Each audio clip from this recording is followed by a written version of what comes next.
Gentlemen, I'd like to call to order the Douglas School Committee meeting on October 6th at 7 p.m. Please stand for the Pledge of Allegiance. I pledge allegiance to the flag of the United States of America and to the republic for which it stands, one nation, under God, indivisible, with liberty and justice for all.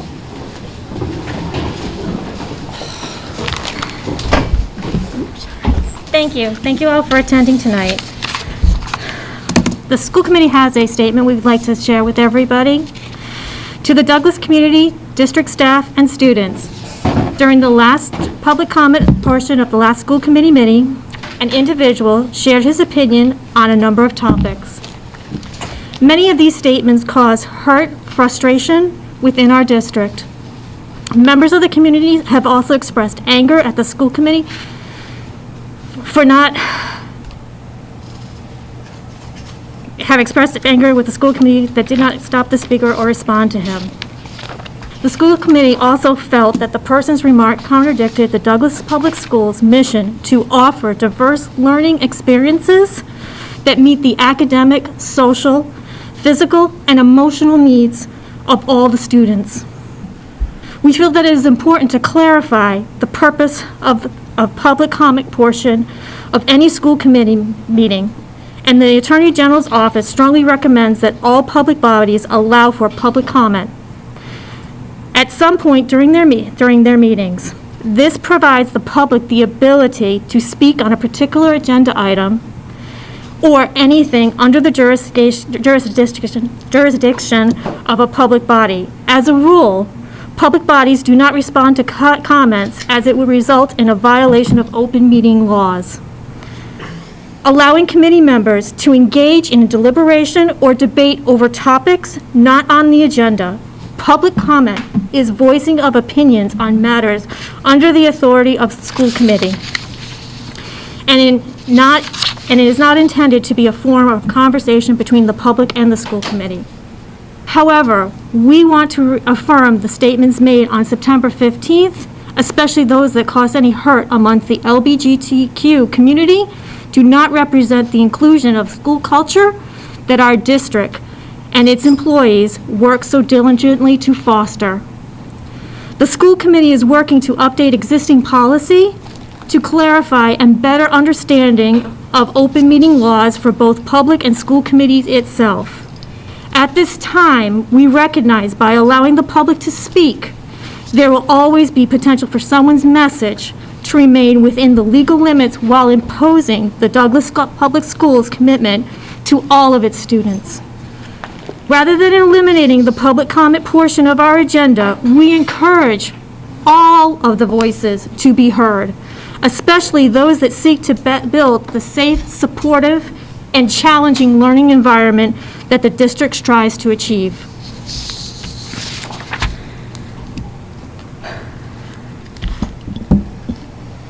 We're going to open it up now for public comment. Please note that it's 20 minutes. If you wish to come forth, please state your name, your address.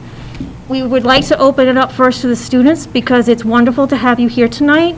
We truly believe in you are building the future of our community, and we totally support you. You're only going to have 3 minutes to speak. If you get to 2 minutes and 30 seconds, Ms. Jartek is going to wave the hands to let you know that you have 30 seconds left. You have to form it in a type of a question to us, so please make sure that you're there. Otherwise, I have to stop you from talking, and I don't want to do that. I want to hear from you all. Without further ado, would anybody want to, students first please, come to and talk to the school committee?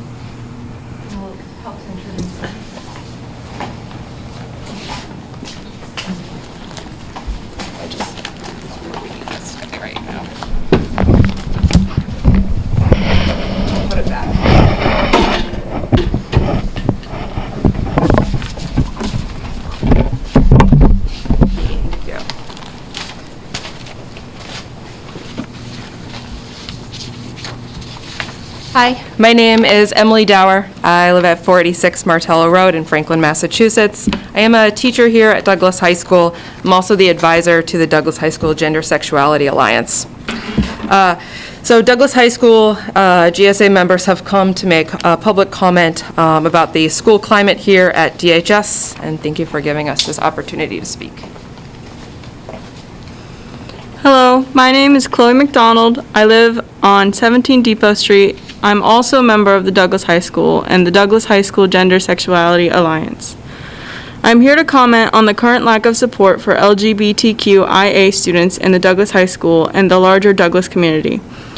Douglas High School students participated through glisten.org in a statewide survey relating to school climate for LGBTQ students.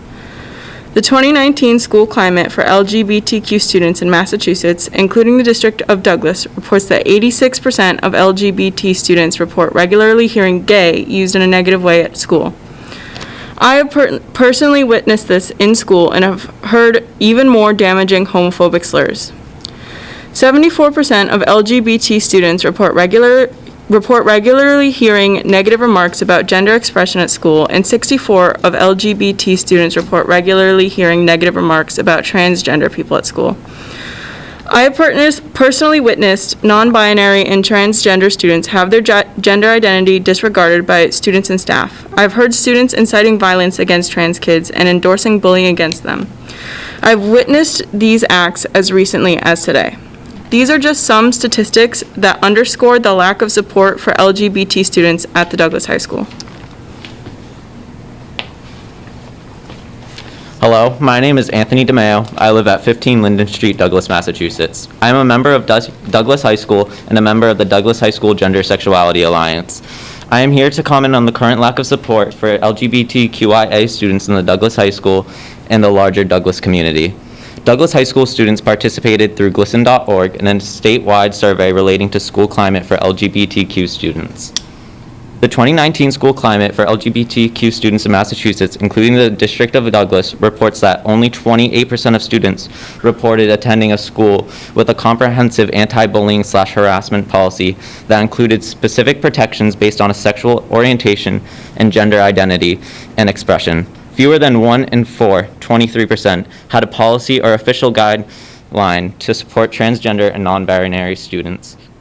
My experience in DHS has showed me that we lack a comprehensive anti-bullying/harassment policy that has clear and defined guidelines to support transgender and non-binary students against these assaults. 67% of LGBTQ students reported that their school administration was somewhat or very supportive of LGBTQ students. This needs to be 100%. Anything less is unacceptable. As students, we have standards of excellence expected of us, and we expect the same from the school committee and administration. Under a third, 31% of LGBT students report that they were taught positive representation of LGBTQ people, history, or events. I have never personally been taught positive representations of LGBTQ people, history, or events in my high school career, and I am a senior. These are some of the statistics that underscores the lack of support for LGBTQ students at Douglas High School. Hello, my name is Finn Mitchell. My address is 135 Southeast Main Street. I am a student at the high school and a member of the Douglas community as a whole. I am here on behalf of the Gender Sexuality Alliance and the LGBTQIA+ students and adults within our school. I want to speak about the current and continuous lack of support for LGBT people within our school system and community. Not just recently, but longer than I have even been a student. The bullying within our schools does not happen infrequently, and the bullying is not small. The remarks and threats are also not only witnessed or spoken by the students alone. Almost daily I hear the new drama from firsthand from friends or about homophobic and or transphobic remarks in the hall. After an LGBT presentation that was put on by a friend of mine, students said that if we allowed gay marriage, we'd have to start allowing marriage between humans and animals next. It happened in front of a teacher who said nothing about it and even participated in the following conversation criticizing our GSA. I have heard both the students and teachers use slurs like the F slur or the D slur. A friend of mine heard someone say they wished America was like some other countries that still have the death penalty for gay people. I got quiet in the classes where I felt uncomfortable with the teachers, and I spent my time in the hallways listening to homophobic remarks and noting who to avoid instead of talking with my friends. Not only is my mental health affected by this, but also my education, which I put second because it often seems to be prioritized. A teacher asked me if I was all right today and told me how tired and upset I looked. All I could think about was the stress I've been feeling all year. Honestly, these past 4 years. I am tired and I am upset, not only because of having to hear these things, but also having to deal with them. I stand here today because I need to, but I shouldn't have to. I have driver's ed, and I have homework and clubs that I am a part of, and I have things I should be focusing on as a teenager, focusing on colleges and good grades. Just because I am an LGBT student should not mean that I have to spend my high school career fighting for basic human rights and safeties, as I and my friends have. My straight peers have not had to miss out on a good amount of their high school experiences, just like we have. All we want is for you to listen and respect us. We need to be taught acceptance at all levels within the district, including the primary and elementary schools. We are your friends. We are your family, your students, and your children. We are human beings. Please be an ally. Thank you for your time.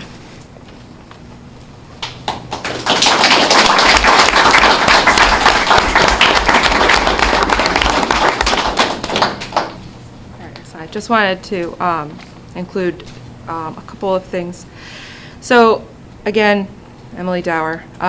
From the same survey that these Douglas High School students had participated through glisten.org, Massachusetts schools, including Douglas, are not safe for most lesbian, gay, bisexual, transgender, and queer secondary school students. In addition, many LGBTQ students in Douglas did not have access to important school resources, such as LGBTQ inclusive curriculum, and were not protected by supportive and inclusive school policies. LGBT students have lower attendance rates because of the unsafe environment at school and the dread of coming into school and facing bullying. Many of the statistics are underreported because LGBT students do not feel safe enough to fully express themselves due to the toxic school climate. Douglas High School's mission statement promises to offer diverse learning needs that meet the academic, social, physical, and emotional needs of all students. Are their social and emotional needs being met? No. As a teacher, I can say Douglas High School is struggling to meet this promise. Douglas High School's mission statement promises to provide a safe, supportive, and challenging learning environment where students can achieve academic success and personal growth. Is their learning environment safe and supportive? No. Again, as a teacher, I can say Douglas High School is struggling to meet this promise. Please, I urge you, make the decisions that are in the best interest of our students. Thank you for your time. Thank you.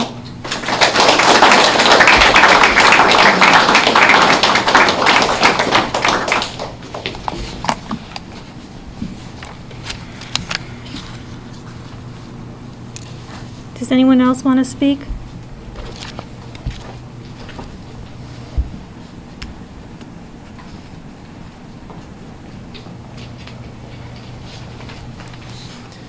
My name is John Wagenheim. I live at 160 Hattie Ave in Cumberland, Rhode Island, and I am a teacher here at the high school. Tonight, I am going to speak to the mission statement, specifically the piece that talks about meeting the social and emotional needs of our students. Moliere said of leaders, "It is not only what we do, but also what we do not do, for which we are accountable." Originally tonight, I was going to speak about what has transpired over these past few weeks, or in other ways, the lack of what has transpired, the lack of action, the lack of public response. 3 weeks is simply too long to wait. However, rather than harping on these negatives, I'm going to use the rest of my time to focus on the positive. There are some wonderful things that have happened over these past few weeks that show the support for the social, emotional needs of our students. Look around the room tonight and you will see positive action. The room is full of teachers that are here to offer their support for the students. I cannot say enough good things about the colleagues I work with and how much they care about every single student. It is wonderful to see so many students in attendance tonight. Abusive and defamatory comments have been made towards members of our student body. These students have been nothing but courageous, respectful, and thoughtful, and I feel proud and lucky to teach and interact with these students on a daily basis, no matter their race, color, sex, gender identity, religion, national origin, or sexual orientation. all I see is a bunch of wonderful young adults. Finally, I am very excited for this final piece. The school committee policy states the school committee believes that the district is an integral part of the community and that the community support is necessary for the district's operation and achievement of excellence. While the past few weeks have been a negative experience for a lot of students, many people have come together to try to turn this into a positive experience. The DTA organized a fundraiser in which the community, alumni, and teachers have come together to make a sizable donation to the National GSA organization. The students of the GSA, as well as the rest of the student body, need to know that an overwhelming majority of the community supports them, loves them, and cares for them. That's why I'm so excited to say that these people came together to raise over $3,000 for the National GSA. Had it not been for some of these previous events, we may not have had such an opportunity to raise this money. We have so much more work to do as a community to support all of our students, and I look forward to being a part of this process.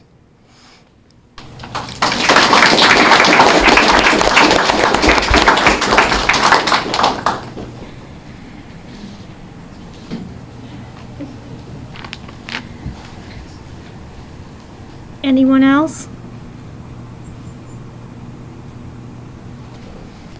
Is there anyone online? I want to speak to something as to why I was late, actually, and it's an ongoing problem, and it's not just in this particular, I feel that teachers, staff, and everybody in this school, when a child comes home, because this is why I was late, my child's not going to be happy for me sharing this.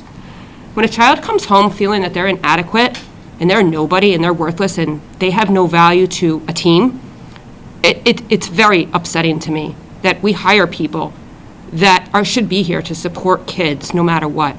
When you see a kid doesn't look right or feel right or is upset, staff in this school and the people that we hire should check in with kids, especially when you're excluding them. And that's what I have to say tonight, because there's a lot more I have to say, because I'm just really upset right now about something that happened. So I think we need to do a better job as a community supporting each other no matter what. That's it.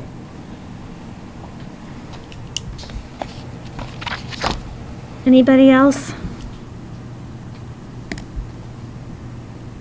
Okay, we're going to close public comment and move on. There's nothing for new business, but old business, but under new business.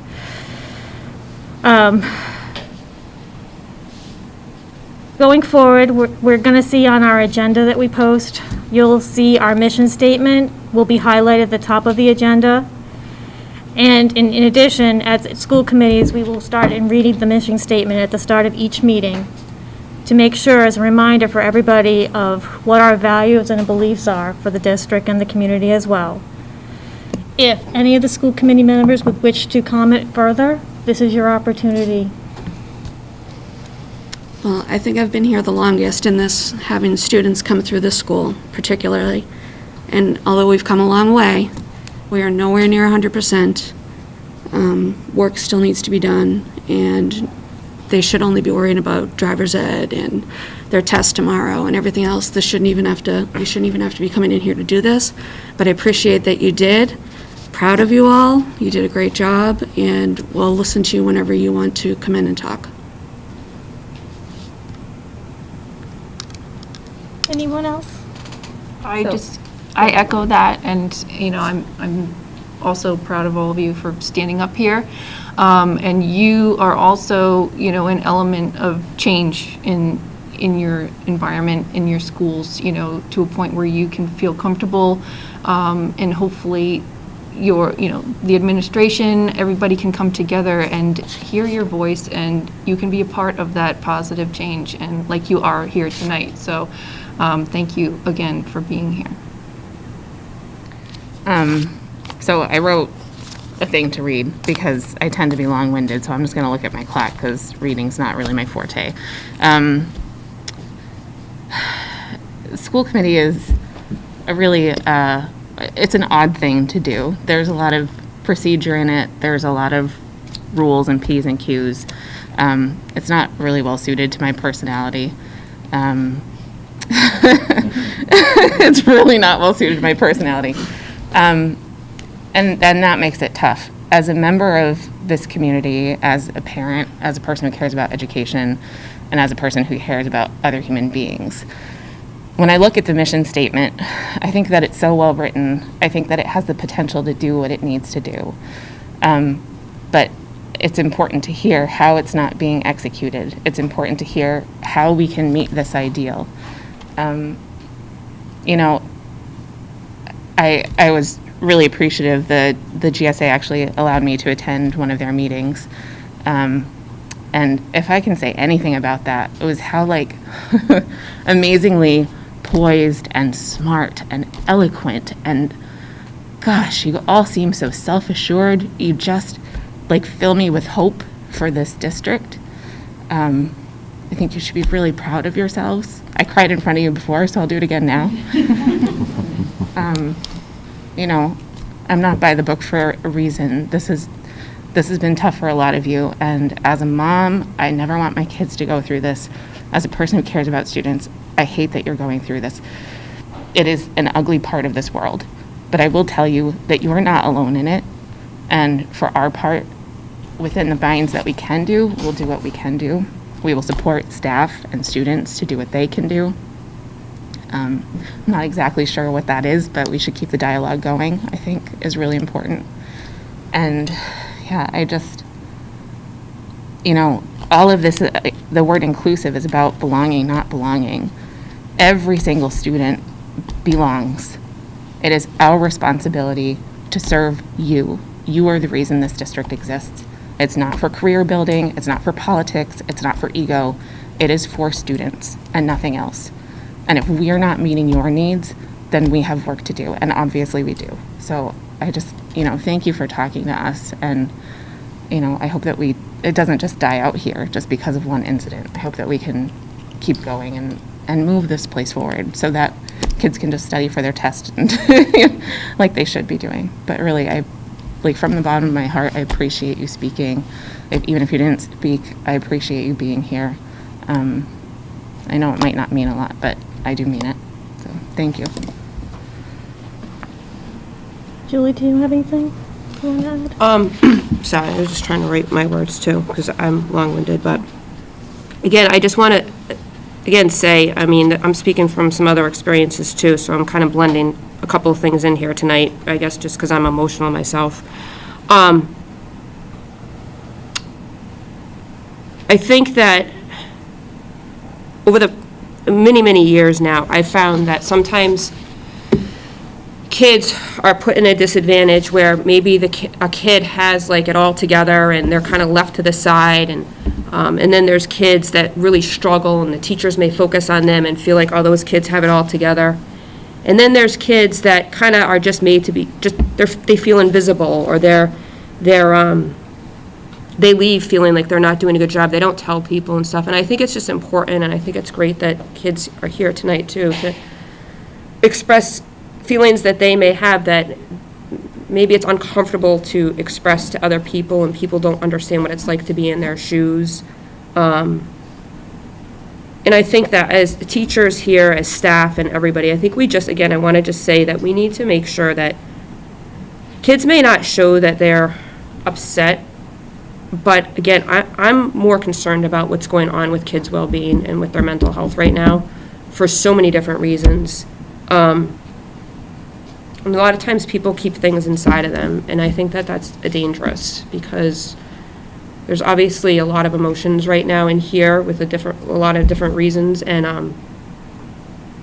I don't ever want to know that, I don't ever want to feel like we're going to lose any kid here because they kept something inside and felt like they were worthless, nobody, not needed, not important, because every single one of you is important and needed and is somebody, regardless of anything. Everybody, any kid in this school. And I don't ever want to hear and see kids leaving this school feeling like they're a nobody and they're worthless. And it's just, I'm just, sorry, I'm too emotional, I think, to continue my speech. Julie? I have lost sleep the last 3 weeks. It's important for you to know public speak is there for the public to speak. They're within the realms of what we can and can't do as a committee. We hurt. I have been in anguish. I'm thankful that you all came out tonight because we will be addressing your concerns and how we do it, whether it's in a public or behind, working with Dr. Vera one-on-one. It's a collaboration on both sides. To hear that you are not being treated as equals in this day and age is heartbreaking as a mom, as a parent, and as a member in this community. We have to do better. You deserve better. So I thank you all for coming out tonight. We have work to do. We do. And I just want to add, you are why we do what we do. You know, we're all parents up here, and, you know, not only do we want the best for our own kids, is we want the best for Douglas kids all around. So know that, and if there's anything that, you know, you can ever share or, you know, that would be helpful for us to do the best job we can, please come. We welcome you any meeting, anytime. You know, you can find our emails. Please, don't be afraid to keep the conversation going, okay? So thank you. So now I'm going to read the mission statement, if everybody is okay with that. The Douglas Public Schools offers a diverse learning experience that meets the academic, social, physical, and emotional needs of all the students. We provide a safe and supportive and challenge learning environment in which students may achieve academic success and personal growth. Decisions are made in the best interest of the students. We know we have work to do. We've heard you loud and clear tonight. I thank you all for coming tonight. Now we're going to open it up for the superintendent's report. Thank you. Before I dive into the COVID updates and turn it over to the building principals, just to our kids, thank you for coming and speaking. As the school committee said, we have a lot of work to do. Those numbers that you gave us both nationally and locally was shocking to me. So thank you for bringing that to our attention. Mr. Romano and I will meet with you guys. We have work to do to make sure that this is a safe place for you. Moving on to some COVID updates. As we're now 5 weeks into the school year, we've been tracking the numbers since the end of July. And from July through mid-September, we saw a steady increase in the data. The last 2 weeks, we've seen a slight decline in the data. So the numbers were trending upwards, and now for the past 2 weeks, they've been trending downwards, which is a very positive thing. As you know from last week, the commissioner extended the mask mandate through November 1. He said he would get back to us the middle to end of October as to the next steps. The other thing he mentioned in that advisory was the 80% number, where as of October 15th, if schools had 80% of their students and staff fully vaccinated, they could make the decision to allow vaccinated individuals to unmask. Just want to share some numbers with you. As of September 23rd, we had 44% of our 12 to 15-year-olds fully vaccinated, and we had 65% of our 16 to 19-year-olds fully vaccinated. Now, these numbers include all Douglas residents between the ages of 16 and 19 and 12 and 15, so that includes kids who go to BVT, homeschools, private schools. Nurses are working with the MIIS system to be able to pull the information out to be specific just to Douglas public schools, but we're far from that 80% number. In terms of staff, we did an anonymous survey with staff. We had 70% of our staff respond, and out of the 70% that responded, 88.4% are fully vaccinated. If you break it down by building, it's 83% at the primary, 83% at the elementary, 86% at the middle, and 98% at the high school. So we're a lot closer to that 80% number with staff, but we're not there yet with our students. So we'll continue monitoring that. Can I make a comment to that? Sure. I was actually on the phone with the BVT nurse the past few days, and she was sharing with me that there's like no rhyme or reason what's going on right now. It doesn't matter if you're vaccinated or not. These people are being tested positive, just so you know. So when we explore like taking off masks and stuff at the 80%, I'm not very comfortable with that. So I'm just going to say that there's no rhyme or reason to anything that's going on right now, and they see a lot more of it than obviously we see here. Correct. And again, it is a local decision as to whether or not, once you hit that 80% benchmark, whether or not to allow vaccinated individuals not to mask, but we're not even close to that number yet.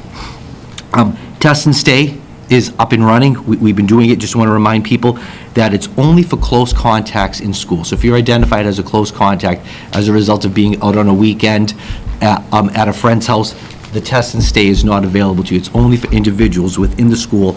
And the other piece is that even if you do participate in the Test and Stay, you still need to isolate while at home. So you come to school, you do the Test and Stay, doesn't mean that you can go home, go to parties, go out on weekends, do things. You're still supposed to isolate because you are identified as a close contact. Just a reminder, we've seen it happen locally, we've seen it happen here in Douglas, and we're hearing about it across the valley and the state. Just a reminder to people, if you're sick, please stay at home, and if you're living with someone who's symptomatic, please stay at home. We've had cases, again, locally and in the area, where people were sick, came to school, and then the next day tested positive, or were living with someone who was symptomatic, came to school, and 2 or 3 days later, that individual tested positive. So just a reminder to people for that. And then finally, just again, not to sound like a broken record, but a huge thank you to our nurses. Everyone's done a lot during COVID, but behind the scenes, they've done a tremendous amount of work to get the Test and Stay up and running, the new platform with the CIC, and then getting ready to get the pool testing out. They've done a tremendous amount of work behind the scenes to make sure that staff and students are safe here. So I just want to thank them publicly again for that. Any questions about the COVID piece? So I have a question for, how do parents go about if they've got their child vaccinated? Because we have to let you know in the school what's the best format. Is it reaching out to the nurse in each one of the schools? In terms of letting us know if a child's been vaccinated, so right now, the nurses have access to the MIIS system. And with that system, we can pull the information specifically for Douglas students at the high school and middle school as to who is vaccinated or not vaccinated. So we can get that right from the system. So right now, we don't need anything from families. Anything else? All right. Next, the principals are going to come up and present. We'll start with the primary and work our way to elementary, middle, and high school. Ask the principals to put together a presentation to look at our MCAS data, to look at benchmark assessment data, to look at AP scores, and to give the committee and the community an update as to what happened last year.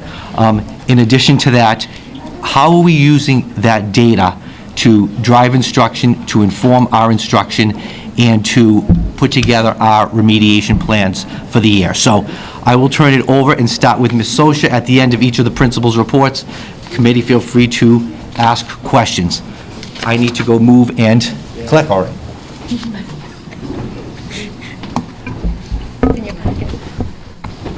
All right, good evening, everyone. Yeah, it's in your packet. So tonight I'm going to be talking about basically the first grade, current first graders, because those are the students that I would have the data from kindergarten end of year assessments to the beginning of the year this year. In the past, we have used Ames Web Plus. And Ames Web was a timed assessment. It was tested individually. It wasn't really teacher-friendly, and it was time-consuming only because we had our Title I team do the testing for grades K through 5. So we have changed to Renaissance STAR, Early Literacy, and STAR Math this year. And why the change? They test as a whole group, whole class. The results were almost immediate. I mean, once the class was done, which was only the child, how do we improve? How do we look for their growth? How do we track them? How do we compare assessments with them? It does have a home connection for parents, which we had never had with Ames Web before. So once we find out more about that, what's appropriate, parents will be notified on how their assessments are coming out. We'll do reports, diagnostic reports, and we'll also be going into progress monitoring, which Title I has been doing right along, But this has the capability that if a classroom teacher wanted to do progress monitoring, they could also do that bi-weekly. So where are we now and where are my trends? So looking at last year, of course, it's difficult to compare and talk about Ames Web and STAR. So just keep that in mind. Looking at the end of the year kindergarten, in ELA, we had 44 students that were identified as a low risk, and that's the terminology Ames Web would use. There were 14 identified as a moderate or a high risk. So we had a very small class for kindergarten. We only tested 58 students at that time. In math, we had 42, so similar numbers that were low risk, and 16 were identified as a moderate or a high risk. And what were some of the weaknesses that we found? It was basically letter naming, letter sound fluency, nonsense word fluency, which is the decoding of unfamiliar words, number naming fluency, concepts, applications, word problems, and some mental math. Sorry, Mrs. Socha, could I ask a question quickly? So you said 58 students were tested? Yes. So does that mean that all of them are either low or moderate high risk in both ELA and math? We don't have any students who are not at least low risk? I'm not sure if I understand your question. So 44 out of the 58 were low risk. The lowest category. Okay, thank you. There's no risk. Right. Thank you. Yeah, I was, you got it. Thank you. That makes me feel a little better. Going on, yep. Sorry. All right. And so now comparing with first grade, we didn't test right away. We had some, learning to do with the stars, some technology, and get the kids at least in and used to using the iPad. This was their first time testing on an iPad as well. It worked out really smoothly. We had a staff come in, and the Title I people came in. They assisted the classroom teacher, and it was unbelievable how it worked. The teachers were very pleased with it. I think they had a little anxiety first time around, giving that test to a whole class. And we had similar results, as you can see. In ELA, 41 students, now they use a little different terminology, were at or above benchmark. 19 were identified as either a watch, an intervention, or urgent intervention. And then in math, 46 were at or above the benchmark, and only 11 were at the watch or the intervention. We didn't have any on urgent intervention. And based on what the teachers are seeing, based on what we talked about with all of the teams, it's the same concepts that we're weak in. It's the letter naming and the sounds. It's number application. Some of it with Ames Web, it could have been that they had to read some of the things themselves, where this read it to them, so it's hard to say. Teachers also reported that a lot of number and letter reversals this year that they have noticed. There's always been reversals, but they seem to think there's a lot more. Your B's and your D's, and that's so common with kids, but we're seeing more. So how is that data driving our instruction? So we're going to use the data to identify those students who need the targeted intervention, and that's your Tier 2, that's your Title I. It's going to inform the teacher of the individual student's strengths and weaknesses so that they can make a plan for that student and set goals for that student on moving their instruction forward. Maybe how to group them into small groups. It's going to provide teachers with plans for growth. They'll be able to collaborate during their common planning time and strategize and say, how are you dealing with this? I have 3 kids that have a weakness in this one area. And so they'll have that conversation. It's going to identify the gaps, the areas of learning loss. We also use that data when we meet in the student support team.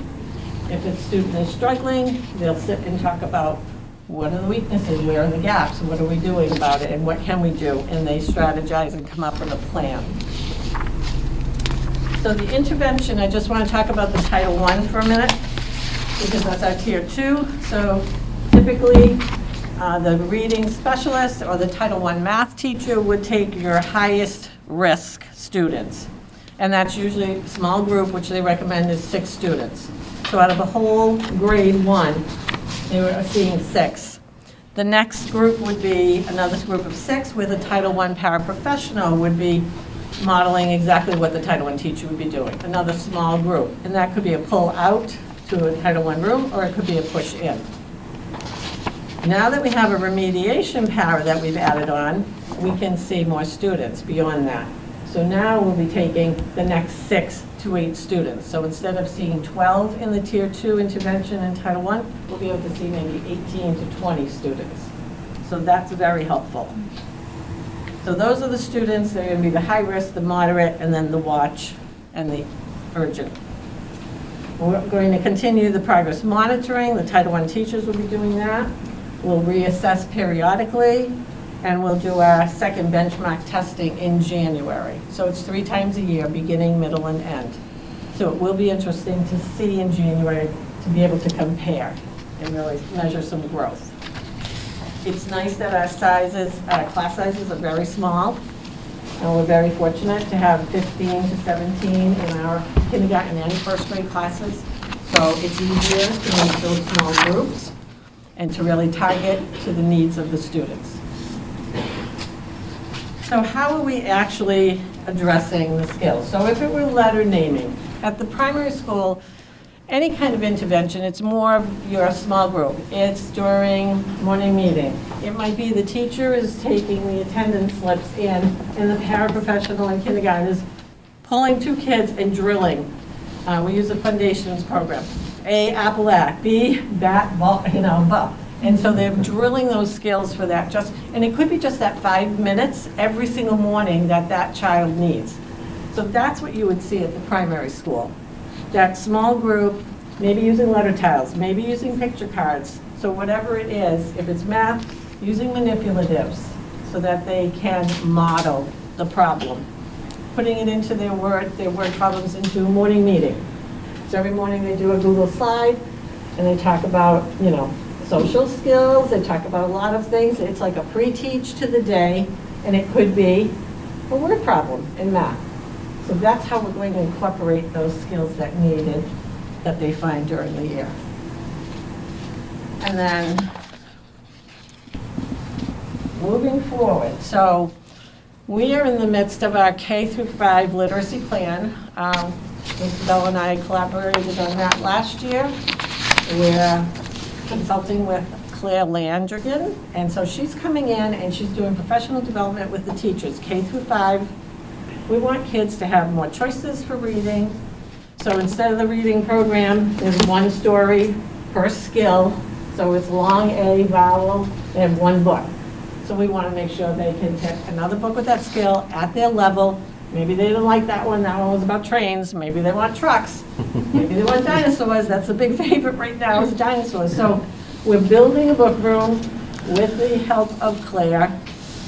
She's giving us strategies. She came in already once. She modeled with the teachers read-alouds. And they all do read-alouds in the primary, but she showed them another way.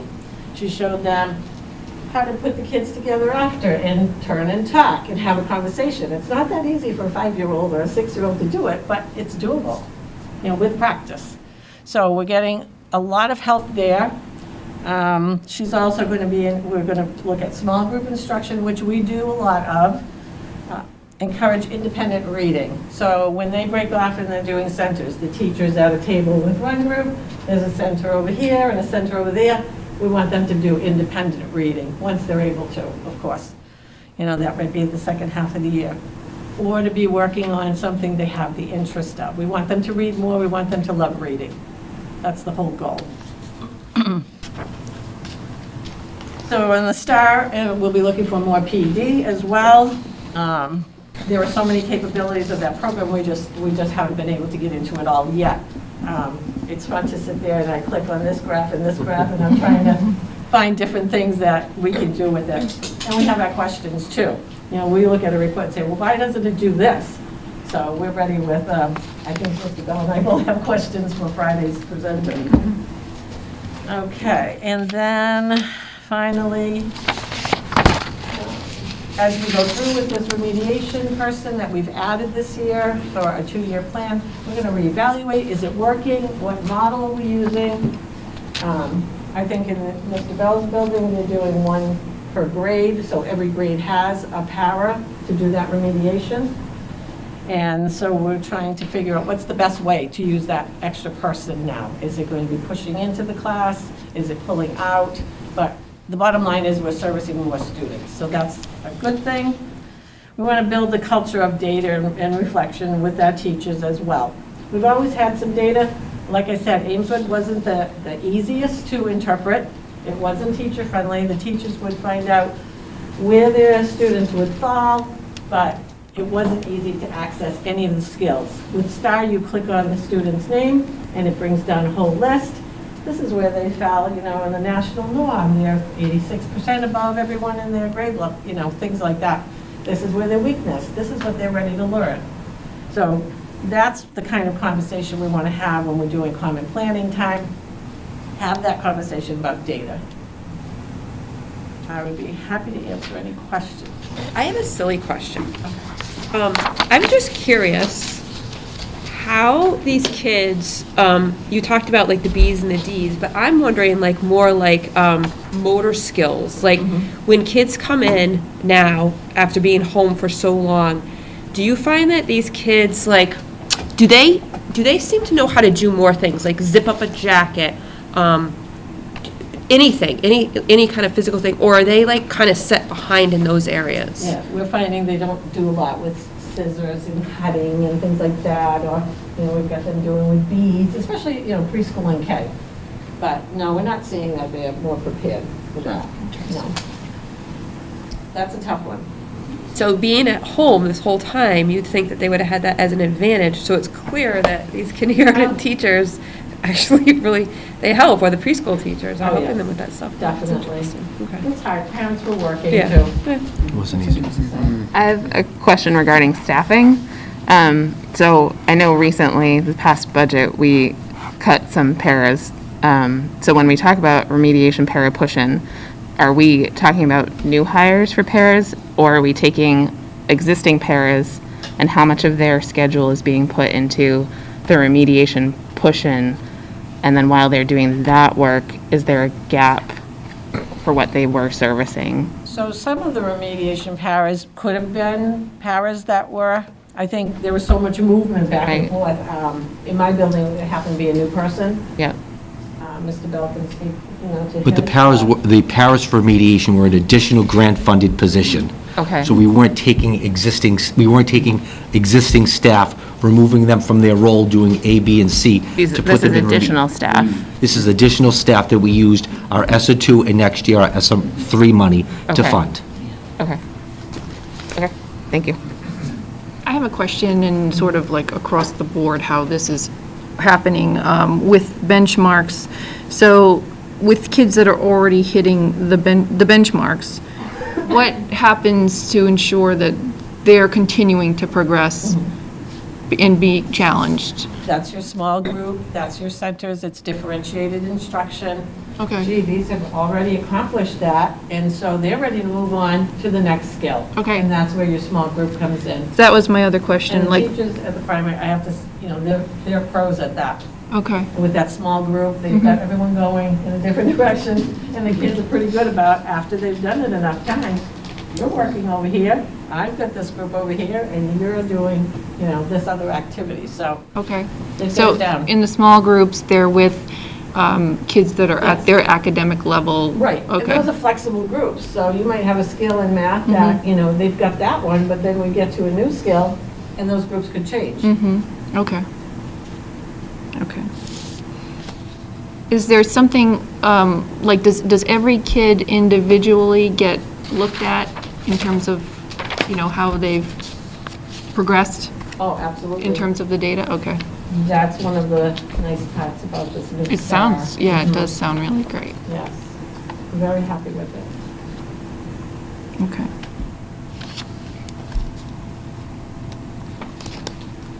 All right. Madam Chairperson, can we do one thing out of order? Absolutely.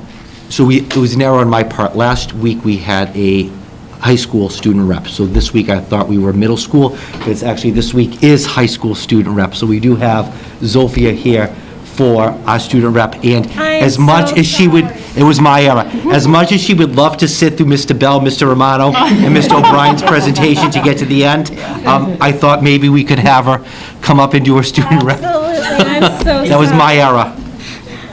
Thank you. Hello and good evening. My name is Sophia Scherer, and I'm a senior at the high school. I'm here to share with you some of the exciting events and news of what's happening going on at the school. As quarter one progress reports were just issued this past Monday, the students have settled in and started off the year strong with an eagerness and enthusiasm to win. First off, a few weeks ago on September 24th, we had a very successful college fair for students in grades 9 to 12. There are over 60 colleges and universities represented, where students have the chance to start considering and planning for their future after high school by talking and making connections with college representatives to learn more about their institutions. This past Saturday was also Oktoberfest, where we had several awesome booths representing the high school, including the DECA Club, Athletic Boosters, and Celebration Graduation. The Douglas Marching Band, Chorus, and Blue Light Special also wowed the crowd with entertaining musical performances. In other news, the Douglas community is encouraged to come out and support several senior project events coming up at the high school. Senior Kaylee Boland is hosting a family movie night at the high school soccer field on Friday, October 8th from 7 to 9 p.m. The movie being played is Finding Nemo, and admissions are at least 3 canned goods per group, which will be donated to the local food pantry. Concessions will be provided by Celebration Graduation with sales to support the class of 2022, so come on down to the high school soccer field with chairs and blankets for a night of family fun. Furthermore, the Douglas Girls Varsity Volleyball and Douglas Varsity Soccer teams will be holding their Dig Pink and Kick for the Cure Senior Night Games for breast cancer awareness. The Dig Pink game will be against Burnco on Tuesday, October 12th, with varsity at 6:15 p.m. and JV at 5:15 p.m. in the high school gym. The Kick for the Cure games will be on Friday, October 15th at 5 and 6:30 p.m. at the DHS soccer field. Additionally, Celebration Graduation is holding a couple of upcoming fundraisers to benefit the senior class of 2022. They're hosting a Papa Gino's event on October 7th from 4 to 8 p.m. at Papa Gino's location in Uxbridge at 158 North Main Street. But the class of 2022 will earn 20% of all the sales during this time, and it will be valid for dine-in, carry-out, online, and delivery orders. They will also be holding a pumpkin patch and bake sale at the Douglas Fire Station from 9 a.m. to 4 p.m. on Saturday, October 9th and Sunday, October 10th, Saturday, October 16th and Sunday, October 17th, Saturday, October 23rd and Sunday, October 24th, and lastly, Saturday, October 30th and Sunday, October 31st. Lastly, thank you for those starting to think about college and planning. PSATs will be on Wednesday, October 13th. SATs will be offered at the high school on Thursday, October 28th. And the Guidance Department will be hosting a college financing information night on October 27th at 6:30 in the DHS auditorium. There will be no school this Friday due to Professional Development Day and no school on Monday for Columbus Day. Thank you for your time and attention, and have a nice evening. Thank you so much for waiting. Thank you. Can I follow up? PSATs, is that like all day? Like, so kids miss school during that? Or how does that work? Okay, you'll talk about it. 3 hours. Okay. There's a statistic out there, I don't know if it's changed since I was a principal, but kids who take PSAT scores versus kids who don't take PSATs, the SAT scores are significantly higher for kids who take the PSATs. So a lot of schools went to moving to the PSATs from weekends to inside within the school day in order to give kids who may not have the opportunity to come in on a Saturday the opportunity to take the PSAT scores. Because the data is that if you've taken the PSATs, you've been exposed to it, you score a little bit higher than your peers who do not take the test. So we want to give kids that advantage. It's a good idea. All right. Mr. Bell.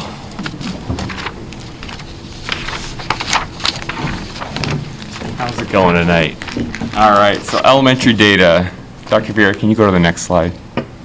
Thanks. All right, so what data are we using? Similar to what Cindy said, we're using the STAR assessment this year. Last year we had used Ames Web Plus. We use it in grades 2 through 4, and then for 5th grade we actually use a different assessment. We use NWEA. And the reason why we have that split is because title services technically end. We get support up through 4th grade, and then the middle school actually takes NWEA also, and so that's kind of the breakout. So we have K through 4 doing one assessment, and then 5 through 8 doing NWEA. We get similar similar data from both. They're just, the NWEA is more tailored to, it's more an older student assessment, whereas the STAR assessment is more tailored to the younger kids. But we get similar data from both. And then we also use our MCAS data, obviously, to from grades 3 through 5 to see how we're performing as a school compared to other schools, which is great information also. So I have a chart here that has our MCAS data from last year, and you can see the blue is 2019, which is the last year we took it, and in 2021 was our last year. And so, and on the right, the three on the right there are from the state, the state averages from the school across the Commonwealth.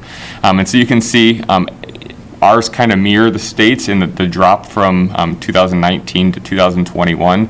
I think the math drop is the most significant one. We went from 47% of our kids meeting or exceeding the standard down to 18%, which is a kind of an astonishing number.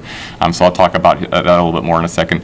The science and the ELA ones kind of more mirrored what the state was doing, and they're both still above the state average, which is great. We have work to do. We don't want to see those drops, but that you can kind of see the COVID loss that happened across the state, but also here in Douglas with just the remote learning, the hybrid learning, the not really having much learning for the second half of the 2019-2020 year. It definitely impacted our students and the progress that they were making. So where are we now? The trends with the data. So the ELA growth areas, a lot of what we saw was the constructive response, which is an area we typically see that our students struggle with when they, it's not just they read a passage and answer one multiple choice question. It's the open-ended answer that they have to write a paragraph for, they have to formulate their thoughts. It includes writing. And so that was an area that we were below the state average, which is an area that we need to continue to work on. And then also with the inferencing, analyzing, and interpreting data. So again, not just those right there questions when you say, who is the main character of the story, those types of things. It's the one where they have to think and search and pull multiple ideas from different areas before they can figure out what the solution is. So that was an ELA. In math, the areas that we were below the state average, place value and number sense. So those just their understanding of how numbers work together. With fractions, more of an abstract concept, and an abstract concepts in general. So we had, because of the remote learning in math, kids were not able to use manipulatives as much, get the hands-on piece. It was on a screen with 60 kids and trying to learn math concepts that way. They got the concrete things still. They were still able to learn, their multiplication facts, those basic pieces of information, but then actually being able to apply that to real situations was something that we struggled with on the MCAS, and I think it showed up very clearly with that big dip in data that we had. And so the next slide here is going to talk about how is it driving our instruction. So we talked a lot about, Cindy did a great job at sharing about the new STAR assessment, which is why I like Cindy going first. So we're excited about the data that we're going to get from our STAR assessment, because we gave it the first round. We have our professional development on Friday where we're really going to start being able to dig into the data. And it's not just, they're in the 32nd percentile or 58th percentile. It really drills down to, by standard, what the students have mastered, what they're ready to learn, and what they're not quite ready for yet. It'll allow us to help as we're making small groups and saying these 6 kids have a similar need and are a similar reading level, and we can do a similar lesson with them. This kid is maybe not quite the same and needs their own special attention there. It'll allow us to tailor the needs in that way. And then the progress monitoring tools will allow us to track data more frequently than the 3 times a year that we were able to with Ames Web. So we're excited about using that information to help drive our instruction. So we have the PD, but then there's work we have to do in teams. So when they have their common planning time, we'll be digging into that data and really looking at, how are we using that information to drive our instruction. We can't just look at it and say, yep, we did great, or no, we didn't do great. It needs to really impact what we're doing with our kids. Like Cindy said, we're also working with Claire Landergan, which we're excited about. When she was here last Wednesday and Thursday at the elementary school, it was an awesome 2 days. The conversation with staff was amazing. I was so impressed with how excited our teachers were. It's probably the most excited I've seen them during professional development of any time I've been in Douglas. So that was neat. I think her going in and modeling a 45-minute lesson with each grade and letting the teachers talk about it afterwards and process it and ask questions, I think was really valuable. And I think I've met with 2 of the grades already to do some follow-up work, and I have 2 more to meet with. And the excitement and the energy that they have is really neat. And I think that's going to get passed on to our kids. If several of you have kids in the elementary school and you're familiar with the Wonders program, and it's a 2-week unit, it's great in its own right, but when you do it 2 weeks after 2 weeks after 2 weeks, it can get a little dry. And so I'm excited that we are getting some resources and tools that we can use to supplement that and to keep our reading fresh and exciting, because we really want kids to love reading. If they don't love reading, they're not going to be successful at it. And so we're excited about those ideas that are coming in. The professional development is great. And Claire's fun to work with. She's got a lot of energy, but our teachers are doing a great job of taking that and tailoring it to how does that work in Douglas with the resources that we have.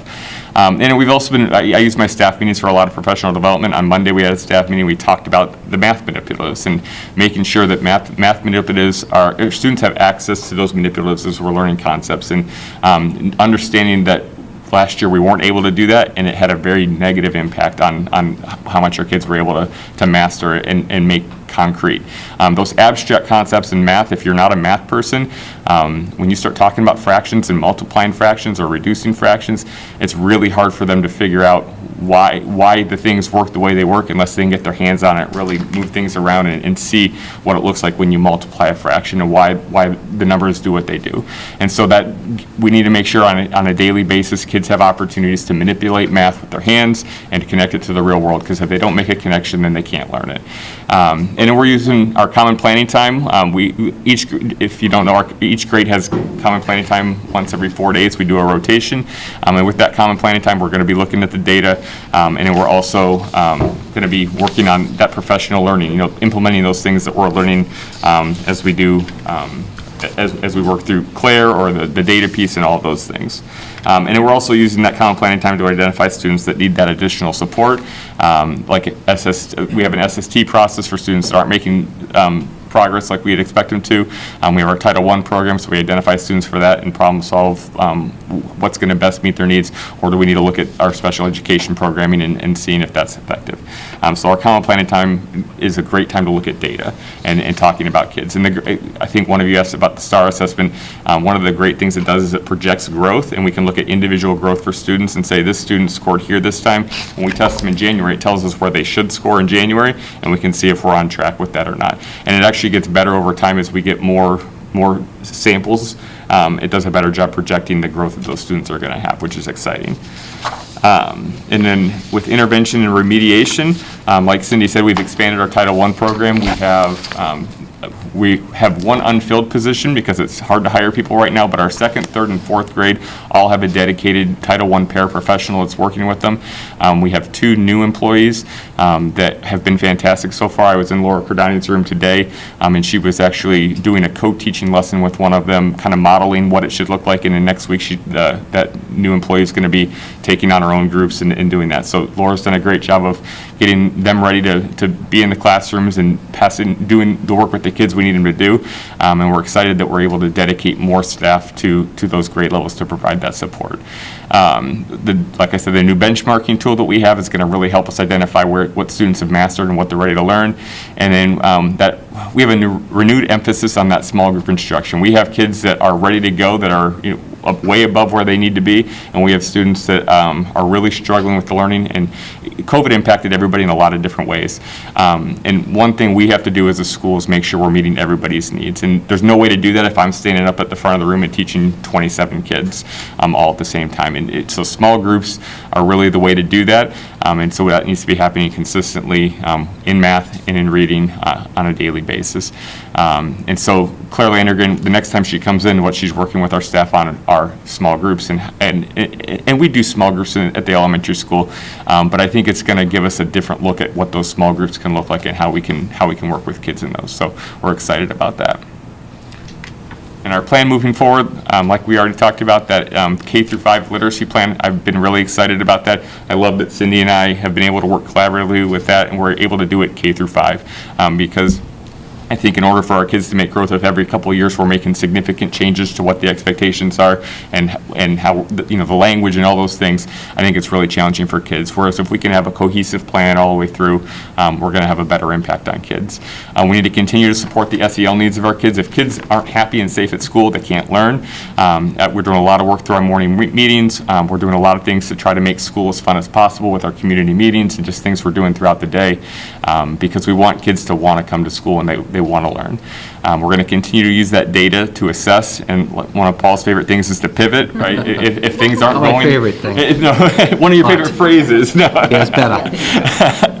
But if kids aren't where we think they should be, then we can't just keep trucking along. We got to change course. And then we got to get back to good teaching. Our teachers did an amazing job last year with the remote piece, but it's not the way that we know the classroom should be. And we're excited to have kids back in school this year, every day, our whole class, and we're able to do great teaching. We're able to use the manipulatives and make learning fun and get their hands on things and really make those connections. And so we're excited to get back to that because I think that's going to make that the most positive impact on those assessment scores. The assessment scores, when I shared them with staff, they were mortified because they worked so hard last year, and I think it was defeating almost. But there's a reason why it happened, and I don't think it's because of anything that our teachers did negatively. It was because it was just a rough time for everybody, for adults and for kids. But I'm excited to see us bounce back this year and really make a positive impact with kids. I have a question, and so it sounds like you've learned a lot already from doing the STAR. How quickly can changes be implemented? Now we're in October, so that you can utilize like the rest of the school year to really make. So we're getting the PD on Friday, and so with staff, we wanted to get the assessment, we wanted to identify kids for title, but we haven't really dug more into the data than that. We wanted to get the training on Friday is all about the reports and how to get that information, and after that, that's when we can dig into it. And I know that now it's a couple weeks old, but the great thing about this assessment is that it has those progress monitoring tools, and if there's a kid that we think didn't really do the way they should, we can give the test as many times as we want. You're supposed to give it 3 times a year, but if you gave it to a kid 12 times a year, you can do that too. And so I think after we get that training and kind of see what information's there, we can see if we have what we need, and then we need to start using it right away to start planning our instruction. So we have our standards. We know we have to teach, and this is something we talked about as an administrative team. We know we have a 3rd grade curriculum. We have to teach that 3rd grade curriculum, even if our kids are, if we have kids at the 1st grade level, we still have to teach them the 3rd grade curriculum. But what are we going to do to scaffold those supports and make sure that they're going to be successful with that 3rd grade curriculum? So what do we need to build on what holes can we fill as we're doing that? Does that make sense? Yeah. My other question is with that math data that you had included here. So I was noticing, so pre-COVID, the numbers were slightly lower than the state number. Yep. And then post-COVID, dramatically lower. What, is there sort of some, looking at the math that's was happening? Like, is there some? I think math has been something that we've worked on it's always been an area, I think as a district even, and not even just at the elementary school, that we've been, for some reason, ELA has always been higher than the state average, and math is, I shouldn't say for some reason, there is a reason, but math's always been a little bit more of a struggle. I think a lot of it comes down to those abstract concepts and giving kids hands-on learning opportunities. Again, we have a wonderful resource. Go Math is great, but it is very surface level, and we have to find ways to supplement to take it deeper than what the learning is in the textbook. And so some of it's going to be us having to dig into some resources and figuring out, okay, so our kids don't know their fractions. What do we have to do that? Well, we need to, like I said, we need to get the fraction kits out. There's a little, and have kids mess with it. We might use it once, but why aren't we using it every day? Those types of things. And so it's something that we've been working on. And I also think small group instruction is not just for reading, but in the past, that's kind of how it's been. Reading gets the small group instruction, everything else is whole class. And I think we need to do more of that small group instruction within math, because we have kids that have mastered, they're in 4th grade, they know a lot of the 5th grade skills already, and we have other kids that are still working on that, subtraction with regrouping. And so we need to be able to differentiate within that and fill those holes. But you can't do that with 27 kids all at the same time. You really got to do the small groups. Have you collected any data with ST Math? I know that's been implemented So in between. last year, our implementation, Cindy and I are both using that at our buildings. I think there's some positives to it, but I also think last year was a hard one to judge how effective it was because it wasn't, the goal of ST Math is for it to be done during the school day, and last year it was done independently at home on the days that the kids were remote for the most part, or as a homework piece. And so this year, we're starting to use it more as, when we're doing those small groups of math, then we can have kids working on ST Math and those types of things. And so in order for ST Math to work, it has to be done with fidelity. You're supposed to get a certain number of minutes a week. And last year, we did a great job of getting some minutes, but we did not reach the thresholds that they say you have to be at to make that positive impact. And so that's one of our goals this year. We've met with the group from the ST Math. We have a person that's assigned to us that works with us, and we've worked on, what can we do to kind of get that participation up so that we can see the positive gains from it.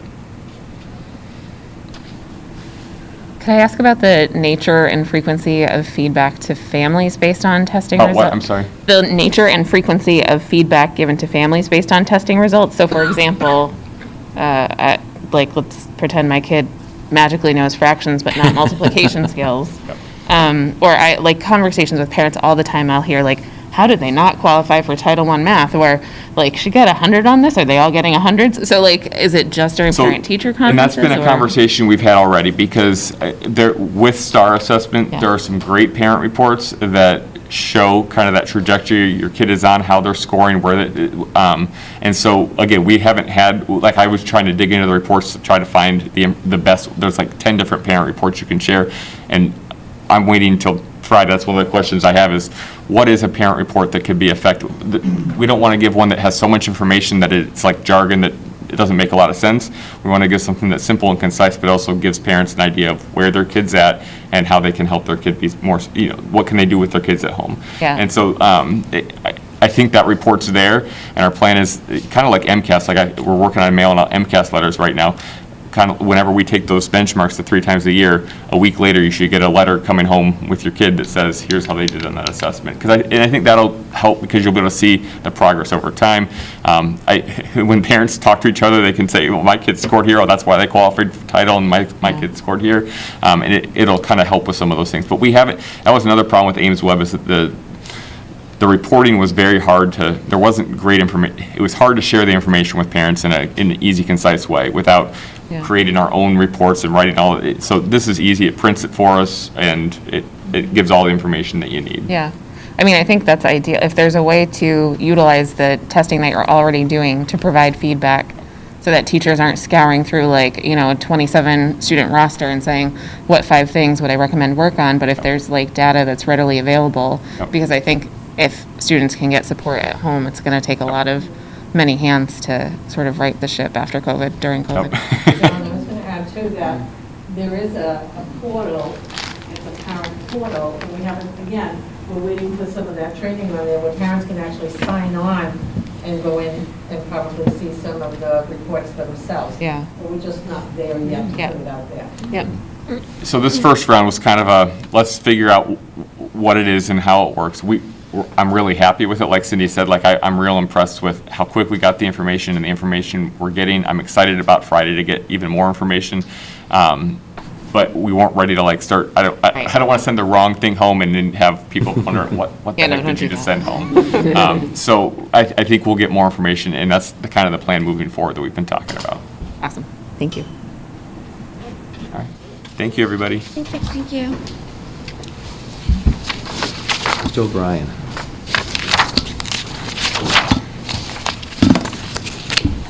Good evening. This is going to be, excuse my voice, I lost it. This is going to be a little bit of the Department of Redundancy Department as we go through the measurements that we use for the data and talking about data.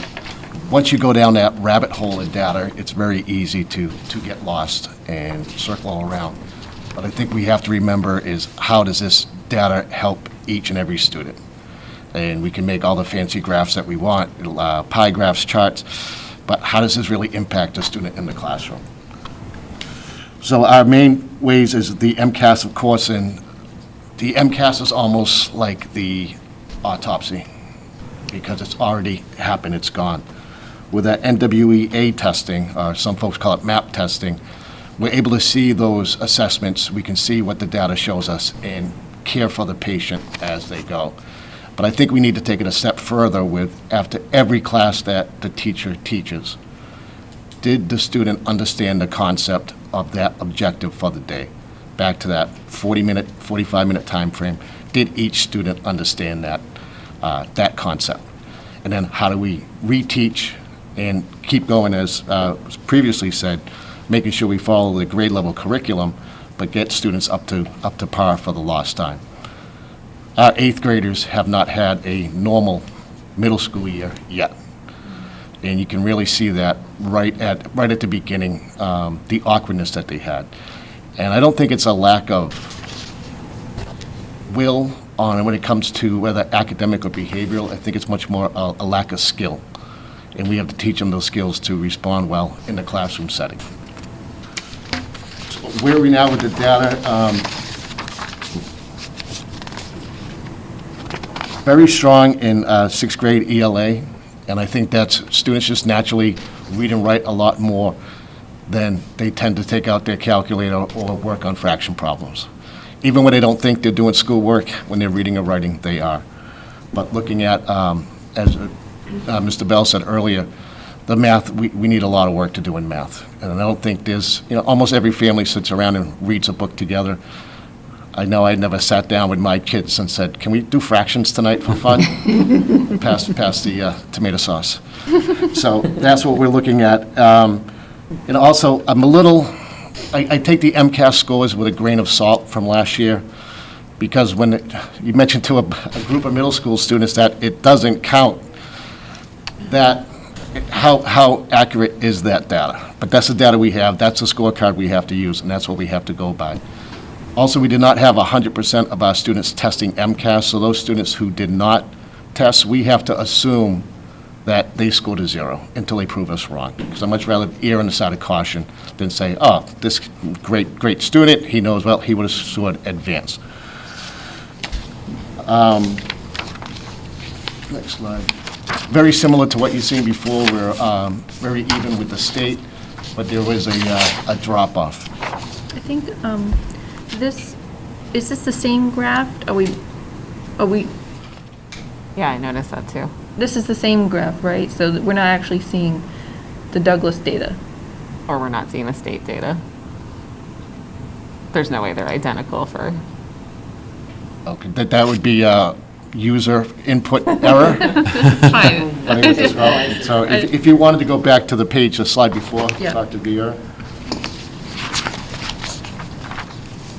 So in grade 6, it was 62 to 47 DMS to the state, or exceeding or meeting or exceeding expectation.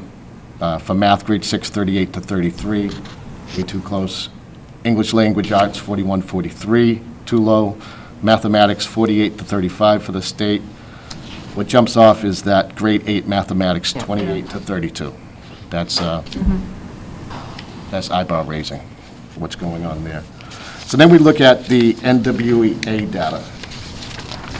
That was administered in the fall of 2021, approximately 2 weeks ago.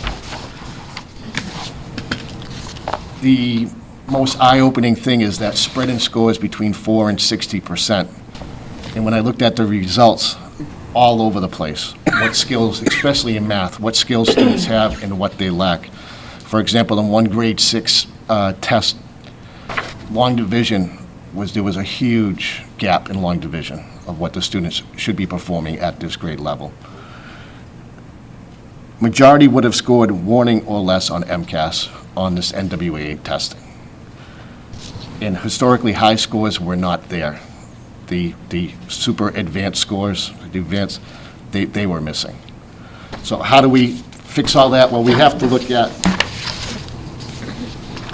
the biggest thing is reading and writing stamina, just to be able to comprehend a long passage. Sorry. That constructed response, and whether that is for math or ELA, there just seemed to be the impatience with taking that test, or the impatience with, I want to construct a thoughtful, long answer, We have to build up that stamina. In math, we're looking at the NWA testing. We have to individualize it for each student, which is going to take a lot of work for those math teachers. I did receive an email from a parent that was very complimentary to Ms. Finley on how much her child enjoys math.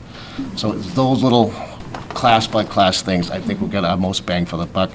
And the research shows very clearly that the biggest reason for growth in student learning is that classroom teacher.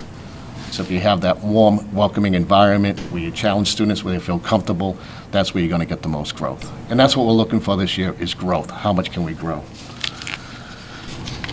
In data, so this is at the point of our PD on Friday, is really how can we track the data for every class of what they are doing without overwhelming the teachers. They still have to teach. They should not have to be looking at data just doing data, because you can get lost in it.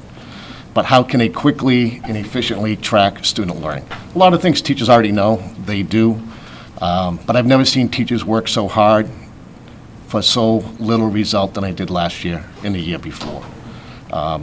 No matter how hard they work through no fault of their own, no matter how hard the families work through no fault of their own, there is a gap in learning, and we have to address that. As Mr. Bell answered, and sometime the middle school is going to have to go first, so you guys don't step on all my lines.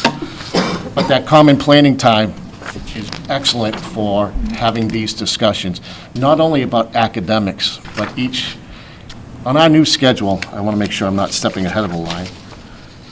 On all our, every day teachers have at the middle school, and I'll thank Mr. Olson for putting the schedule together, the prep period and a CPT, a common planning time period.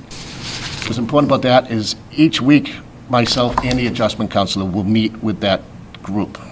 We do have our student support team, but it's nice to sit in a small room with just the teachers and us to figure out what are we doing and how can we help students learn, and what are some of the obstacles they are facing.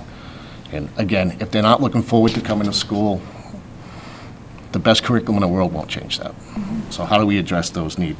And that's that targeted instruction. So that common planning time is paying huge dividends already, just to discuss those issues and having teachers have the opportunity to talk about instruction. Remediation program, this was what our Tier 2 intervention was, an Academic Development Center and a Flex Center. For the Academic Development Center, that's for students if they have a specific skill they need to build, they can work on there, and it's staffed all day long, and teachers who do not teach an elective or related arts, during that period, they go down to assist.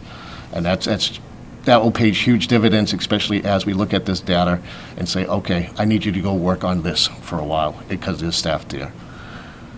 Other thing we're working on is developing common formative assessments, and that's part of our Friday PD too. So in between the NWEA testing and the daily testing, how do we see if we're achieving our goal of educating the students? And again, that's a little bite size, so that's really working with the patient while he's right there, instead of waiting for it to be too long. How can we track that? The Flex Center is part of our special education program, where kids can come in and out. So, for example, if a student had a broken leg and couldn't make it to all their classes, instead of just throwing them right in, we ease them into the school day, or then pull them back out. This Flex Center. And then, at which point do we say, all right, this student could be qualifying for special education? Has that been missed throughout the course of the student's career? Which is very tough during the COVID climate to see, is it lack of knowledge, lack of attendance? Are these the issues that are driving the lack of learning as opposed to a specific learning disability? Curriculum and instructional changes, again, that's at Tier 1 in the classroom. What do we do every day to help our students learn? And our SMART goals have to be aligned to the data, instruction, and assessment. So the SMART goal that's being rolled out to the middle school is something as simple as, which I've seen work very effectively, as an exit ticket. Did those students learn what was expected today? And in a quick little glance of the eye, the teacher can see yes or no, who do I have to reteach, what has to do, and then we can track that. So then when we do meet during CPT or student support team time, we have that data to make our decisions. We also look at developing embedded into staff meetings, co-teaching. to make sure that we're making the most effective use of our staff as we can in that classroom. So you have that core specialist, and we have the special education teacher. How can they work off each other? So the goal is, when you walk into a classroom, you do not know if this is a special education teacher or the core teacher. You don't know if it's their kids, my kids. It's all of our students, and that's what we're working on. And then the PD is based on the feedback from classroom visits. So while I'm in the classroom and I'm checking things out, and I'm listening to the teachers and I'm listening to the students, what can we do? Where are the needs of our staff to better improve student learning? And then increased Tier 2 interventions. What can we do after school to assist these students? What can we do during the school day to assist these students when it goes beyond that Tier 1 classroom to catch up for those gaps? And the question is, as we go through, say, a grade 7 math curriculum, but they're still needing some grade 5 or grade 6 skills, how do we continue to catch these kids up and follow the curriculum? In ELA, and as a recovering ELA teacher, it works pretty well that you know where the standards go from grade to grade to grade. In math, if you can't do long division, it makes it much more difficult to go on to the next step of mathematics. So it's tough to do. It's not an easy fix, and there are a lot of gaps. But with the co-teaching and with the other implementations of the Tier 2 and tracking that data, we hope we can catch up as much as we can this year. And moving forward, an additional block of daily instruction was added. For grade 6, it's reading across the curriculum. In grade 7 and 8 is writing across the curriculum. So what that is, you'll be writing about math for a quarter, and then the students rotate. And they learn about writing social studies and then science. So it's not just the ELA teacher. And that hopefully will build up the stamina that the students need. And then the math challenge, completing the curriculum while remedying English teacher, gaps in learning. How do we do that at the same time?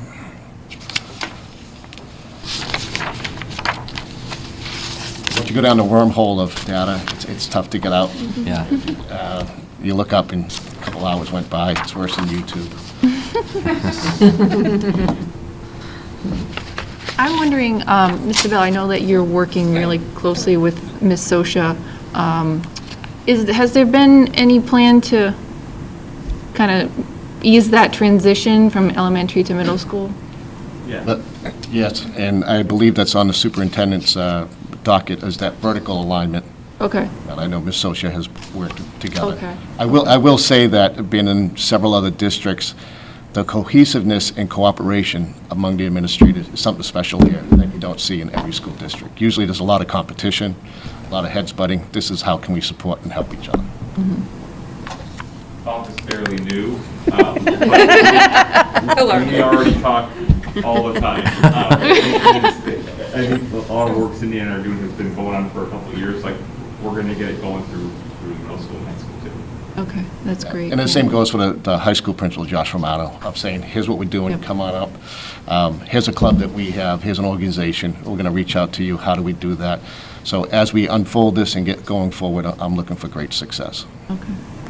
'Cause I can see, some kids coming into the elementary school with challenges that they may continue with or may be able to improve through those 4 years that they're at elementary, and, identifying who are those ones that we can change these things before we get to 6th grade, because 6th grade is tough. I know from experience, it was a tough time, so.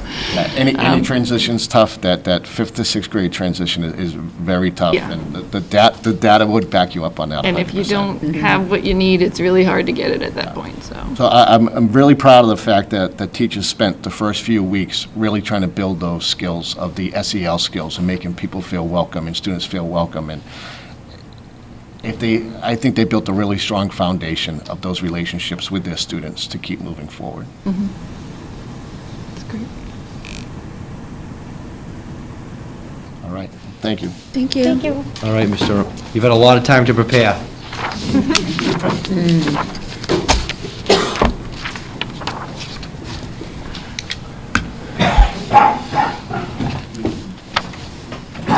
So the data that we're using is the MCAS for ELA, math, and biology. That's still the competency determination for graduation, so it's kind of the main driver for making sure that students are able to graduate.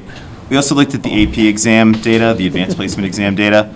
It says SEL survey data, social emotional learning survey data. I actually haven't done the social emotional learning survey. It should say school climate. That other survey is coming later. And then at the high school, we do a lot of teacher-generated assessments. We're not using things like Ames Web and things like that. They're not really designed for the high school level. So we use teacher-generated assessments like pre-test. The ELA department did a significant writing pre-assessment the first week of school, for example. And then the formative assessments that teachers use, whether that's exit tickets or other ways of just measuring the effectiveness of the lesson.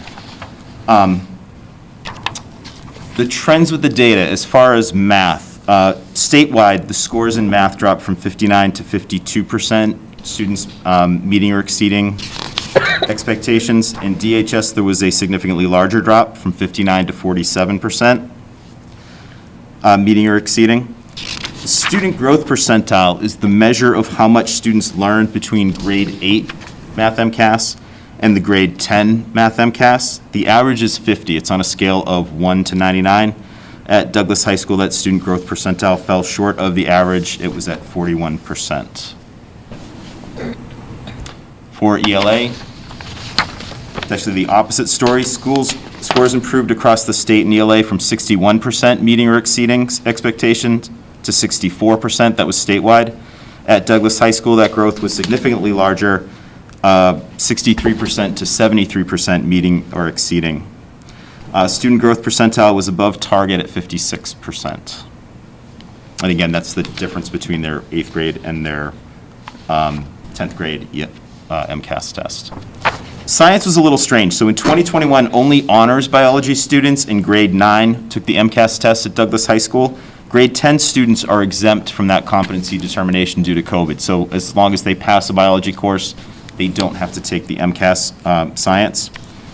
96% of Douglas students were advanced or proficient in Douglas versus 67% statewide. But again, in Douglas, it's a very small number of students, those honor students in grade 9 who are taking it. Grade 10 students who took college prep biology do not have to take the MCAS. And student growth percentile is not calculated for science because the 8th grade test is significantly different from what students take in the 10th grade. And then our advanced placement data. So AP tests are scored on a scale of 1 to 5, with 3, 4, or 5 are passing or qualifying scores where students could potentially get credit for the course awarded by a college. DHS offers 13 different AP exams in 2021. 47% achieved a qualifying score. That's slightly down from previous years. We're usually right around 50%. That represents 4 kids not making a qualifying score that otherwise had in other years. The average score in that 1 to 5 scale actually rebounded a little bit from a high in 2019. I would attribute most of that to that these are very content-heavy tests. So if in AP history the class was only meeting once a week and then doing everything else online, it's a lot of content that may not have been covered in the same depth that it would have been, or that definitely wasn't covered in the same depth that it would have been in a 5-day-a-week course. And that was generally where we found those areas of where we had dropped. So the ones that are heavy in content like biology, government, economics, and history were the ones that suffered significantly. There were tests where we actually went up. So AP literature, we did better than we normally do, and a lot of them stayed about the same. So I think the big factor there, though, that took us down was just the lack of instructional time. Did you find there was any significant change in number of students taking AP exams? So it did drop slightly, and that was due to students who were in AP courses just electing not to take the exam, which I do strongly discourage. I think they're better off taking the exam and getting a 1 and still having advanced placement on their transcript. If they refuse to take the test, it drops to honors. I understand not wanting to spend the money on something that you're going to fail, but it does drop, their transcript drops from advanced placement to honors. And I'd never look at a teacher's advanced placement scores as a measure of their effectiveness as a teacher. It's really not a fair thing to do because we want as many kids as possible taking advanced placement exams. And if you start judging teachers based on their AP scores, you start getting gatekeeping where they, it's in their benefit to not let kids take it. I'd rather kids take an AP exam, get a 1 on the, or take an AP course, and now they've got that on their transcript. So, as far as where we are in the trends with the data, so the good news with ELA is that we were above state average in all areas, every single area, and we were significantly above in most of them. Vocabulary acquisition and use was the closest to the state average. We were at 79%, students got 79% of those questions right versus 78 for the state. And that was actually, vocabulary acquisition and use was the department goal for ELA pre-COVID. But I do think that they're probably going to shift that more towards reading comprehension and writing. In math, there were a number of growth areas. Those are the 4 standards with the largest discrepancy or gap between the state average and the school average. So those are areas of focus that teachers should work on. But in a lot of those cases, it's one question in the test that is for a particular standard. So I've tried to exclude those and go for those are the ones that if we improved more on them and the test stays weighted towards those standards, we'll get the biggest gain. Science, it was very skewed data. So it's when everybody passes and everybody does really well, it's really hard to say where to improve because we're not really seeing that other side of it. And the MCAS test is changing this year for science. It's finally switching to the computer-based next generation test. So I haven't really looked at it. The practice tests were just released. I haven't really looked at it enough to see how significantly different it is from the previous MCAS iteration. But based on our department analysis that I've done, writing and reading comprehension was a thread that went through several of the departments, that students are very capable of reading, but they're not taking meaning from what they're reading as a skill that they need to work on. That was from the history department, the Spanish department, and the ELA department, all have noticed that trend. And then just in general, improving writing, and that in previous years, our students were significantly better writers than what we had seen years prior to that. So there had been a significant increase in the quality of writing that students were exhibiting when they came to the high school. And that dropped off a little bit, and I have to assume that that's just that they were doing less writing under hybrid circumstances. Our students were doing less writing, so I can't imagine the middle school students were able to keep up with that too. So those are kind of the focus areas to meet those MCAS areas, and then the general one of writing and reading comprehension. So staff have been collecting data, including things like pretest and writing data, and we've been reviewing it in common planning time. Again, that's where we found that gap in reading comprehension. And from there, it informs class instruction, it informs the type of interventions that they're doing, and the remediation efforts. So for example, the MCAS retest is coming up November 9th and 10th, I think it is. So we're working on our intervention blocks with the students who didn't meet expectations yet to get them the skills that they need to get where they need to be for that test. The ELA history and Spanish departments seem to be focusing more on writing and reading comprehension. So in Spanish, it's that target language. Spanish is also working on the auditory component too, because a lot of students didn't get the opportunity to practice that the way they would have in 5 days a week of school versus 1 day a week in class and the rest online. And math has really been working that acceleration model of assessment that the state recommended that schools use. So instead of looking at your students and saying, okay, they only learned what they should have learned through March of grade 9, so with grade 10, we're going to start with April and start there. Well, then you never get where you need to be. So instead, they are kind of taking that, we're going to teach grade 10 math to 10th graders and measuring where they are, teaching them the skills that they need to get up to what they need to know for that grade 10 content, and then going on from there. So if they're going to multiply polynomials, one of the things you have to be able to do is distribute. So if they give a pretest and the kids don't know how to distribute, they spend some time working on that. And then we're doing advisory lessons on SEL competencies, those social emotional learning competencies, the responsible decision-making, social awareness, self-awareness, and self-advocacy, and then executive functioning skills like problem solving, goal setting, personal organization, those types of things. And I'm very glad to hear the staff tonight say how committed they are to working those skills. As far as intervention and remediation, we do have an intervention block that's meeting on Tuesdays and Thursdays in the morning. So the way, it's only about a half hour. We're kind of easing our way into it. I think a lot of the staff really enjoyed the intervention block that we had last year. It was really long, but it was once a week, and the kids were kind of able to get a lot done. Now it's 30 minutes, but Students get to go to the teacher that they need to go to, or they can just stay in their first period class and use it as a study hall.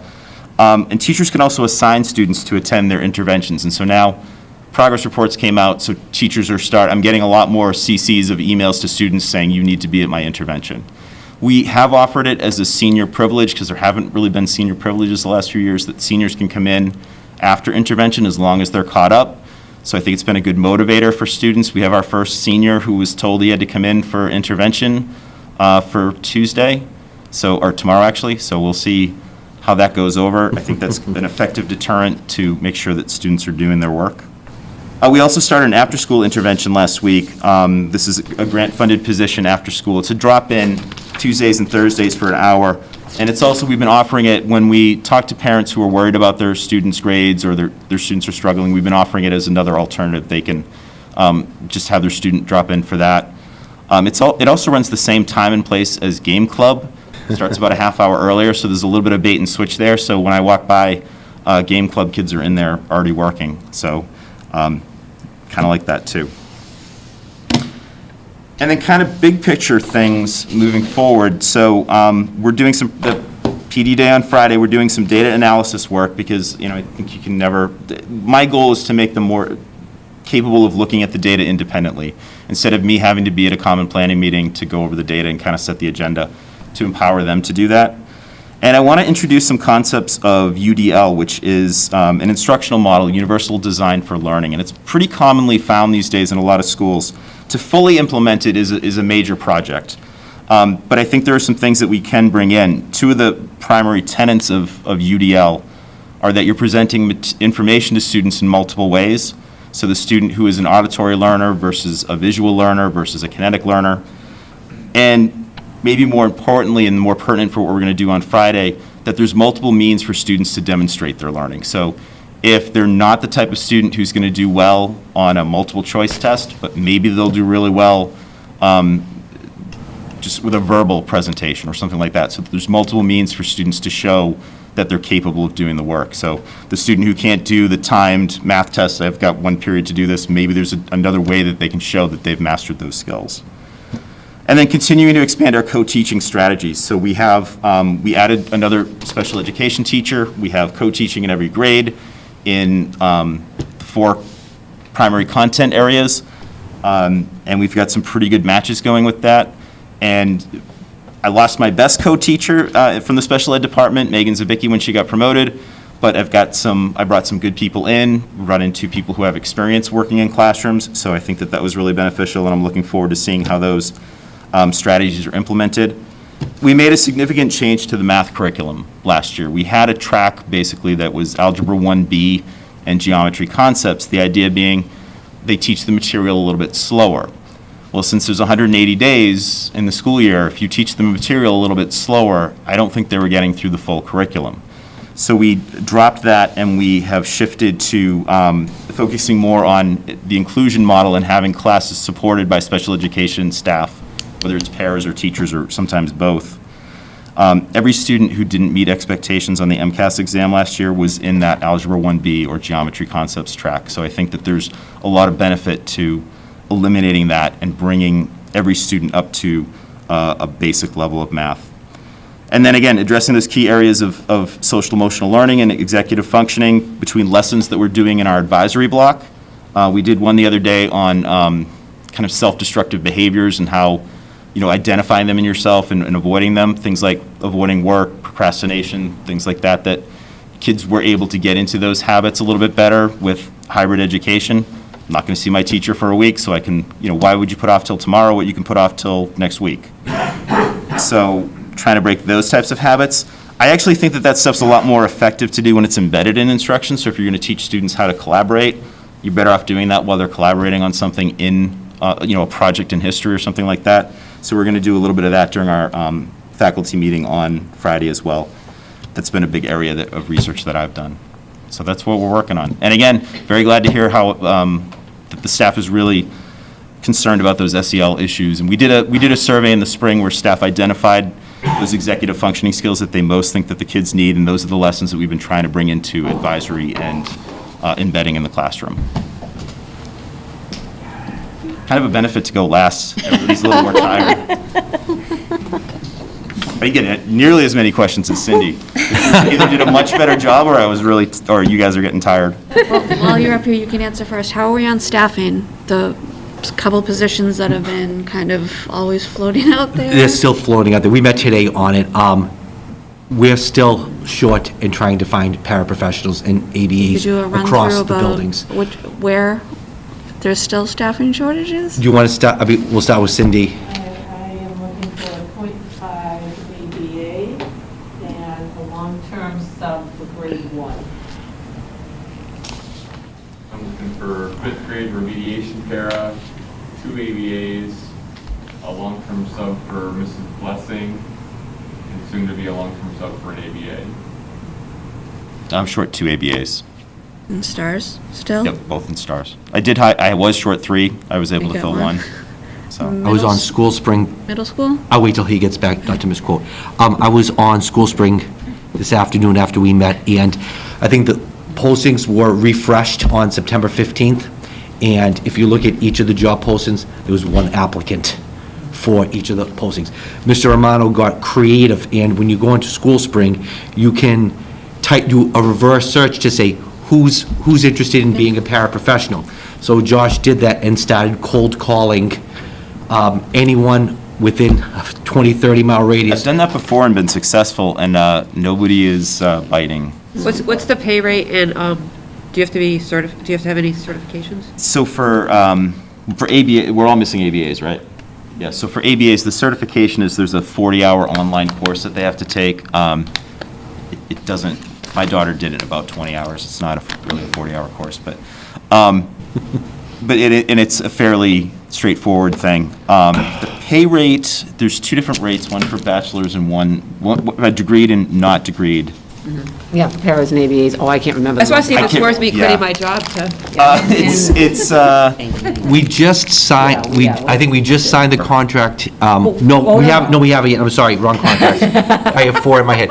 We are in the process of finalizing our ABA and para contract, where we agreed in principle, but we're finalizing the language, so the pay rates will go up from what's in the past contract, but we're still finalizing those numbers in the language. Yeah. So that should help. With the paras and the ABA, so that should help. Yeah. Correct, but I asked the principals to talk to Mrs. Tibbetts tomorrow to refresh the posting, because when you look on School Spring under AB, for a paraprofessional job, the most current ones are at the top, so with school districts constantly looking, I was at a Worcester County Superintendent's meeting yesterday, and the Blackstone Valley one 2 weeks ago, and everyone's struggling to find teachers, ABAs, paras. Custodians, cafeteria workers. Everything. It's bad. And everybody's caught on to the refreshing thing, too, I And think. everyone's caught on to the refreshing thing, Because I've been too. doing it, too, so, Yeah. Paul, have you reached out to the colleges? I know some of the principals have reached out locally to Worcester State, Framingham State, Nichols, and My district got, I think, 7 new hires last week from, from Worcester State and from Quincy. okay. So it's definitely worth a shot. Oh, yeah. And they that's- were actually, like, I would want my kids to work with them, so. And they were actually pretty good. Yes, and they're actively, Yeah. they're gonna want to stick around. That's good to know. I know we've reached out, but we didn't have any luck, but that's good to know recently you did.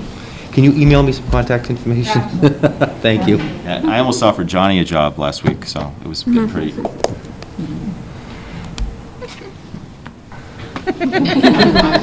Still thinking about it. Yeah. He's weighing his options. Mr. O'Brien, can you tell us, we're just doing how many positions, what positions are still vacant in your building? I'm sorry, I can't. What positions are still vacant in your building? 2, that's para and ABA. Thank you. Thank you. We're hoping with the increased rates, it might bring people in.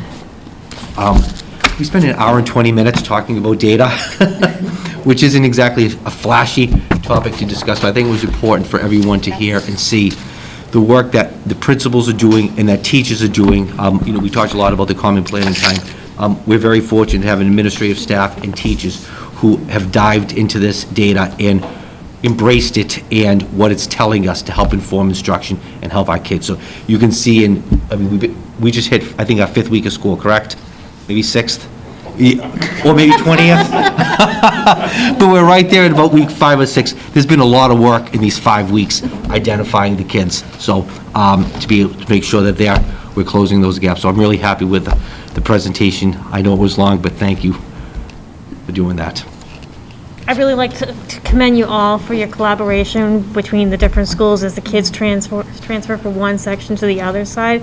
We know it's not easy, especially during the COVID year, so this is very paramount to everything that we do, is making sure that we get the kids what they need to have for services and support.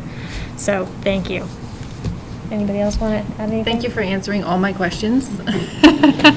And, the SOCIA, you started off, and, Mr. Bell and Mr. O'Brien, you guys are right in the middle of it, and so that they can have a successful high school 4 years in preparation for college or wherever they go. So, I know it's no easy task, but thank you very much, and thank you for answering all my questions. And thank you all. I hope we can find staff that'll make all these moving parts work together so you can all start moving forward and continue to move forward. And anybody, please? We put it on the sign out front on the marquee. We put it in our newsletters. We've tweeted it out. We put it on Facebook. It's been tough. It is. It's been tough. So thank you. Why are you looking at me like I'm going to say something? No, I'm not. I never have a comment.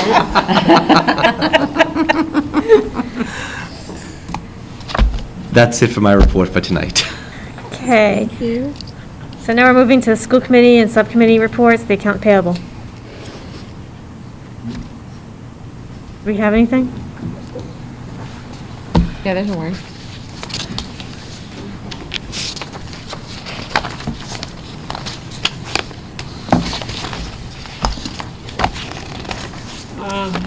Can I just read these? We have warrant 14 SCH 22 dated September 30th, 2021 for $31,322.05. Warrant 14 SCHL 22 dated 10/1/21. That was $69,6237. Warrant 13 SCHL 22. Warrant date is 9/24/21. And that total was $35,3222. And then warrant 13 SCH 22, 9/23/21 was the warrant date. That amount was $142,136.28. Warrant 12 SCHL 22, warrant date 9/17/21. That's an interesting amount. It was 63 cents. And 11 SCHL 22, warrant date 9/10/21. That amount was $17,442.71. Finally, we have 11 SCH 22, warrant date on that was September 9th, 21. And that total was $162,630.82.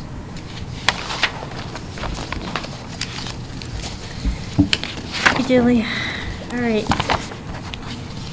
Nothing, now moving to the consent agenda, the selecting indicators for the superintendent's evaluation. We were supposed to go through and look at the rubrics and identify some areas where we want Dr. Vera to concentrate on for our goals, his goals for the year.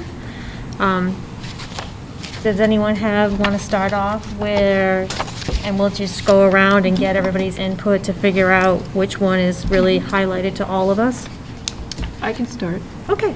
So, in thinking about this, I was just sort of keeping in mind, when Dr. Vera started off, he's been saying quite a few times, and that's resonated with me, is that he would like to see Douglas as a model district, and also, that there is no end to what we do. It's a process of continuous improvement, And so, those I wholeheartedly agree with. And so in choosing the selections that I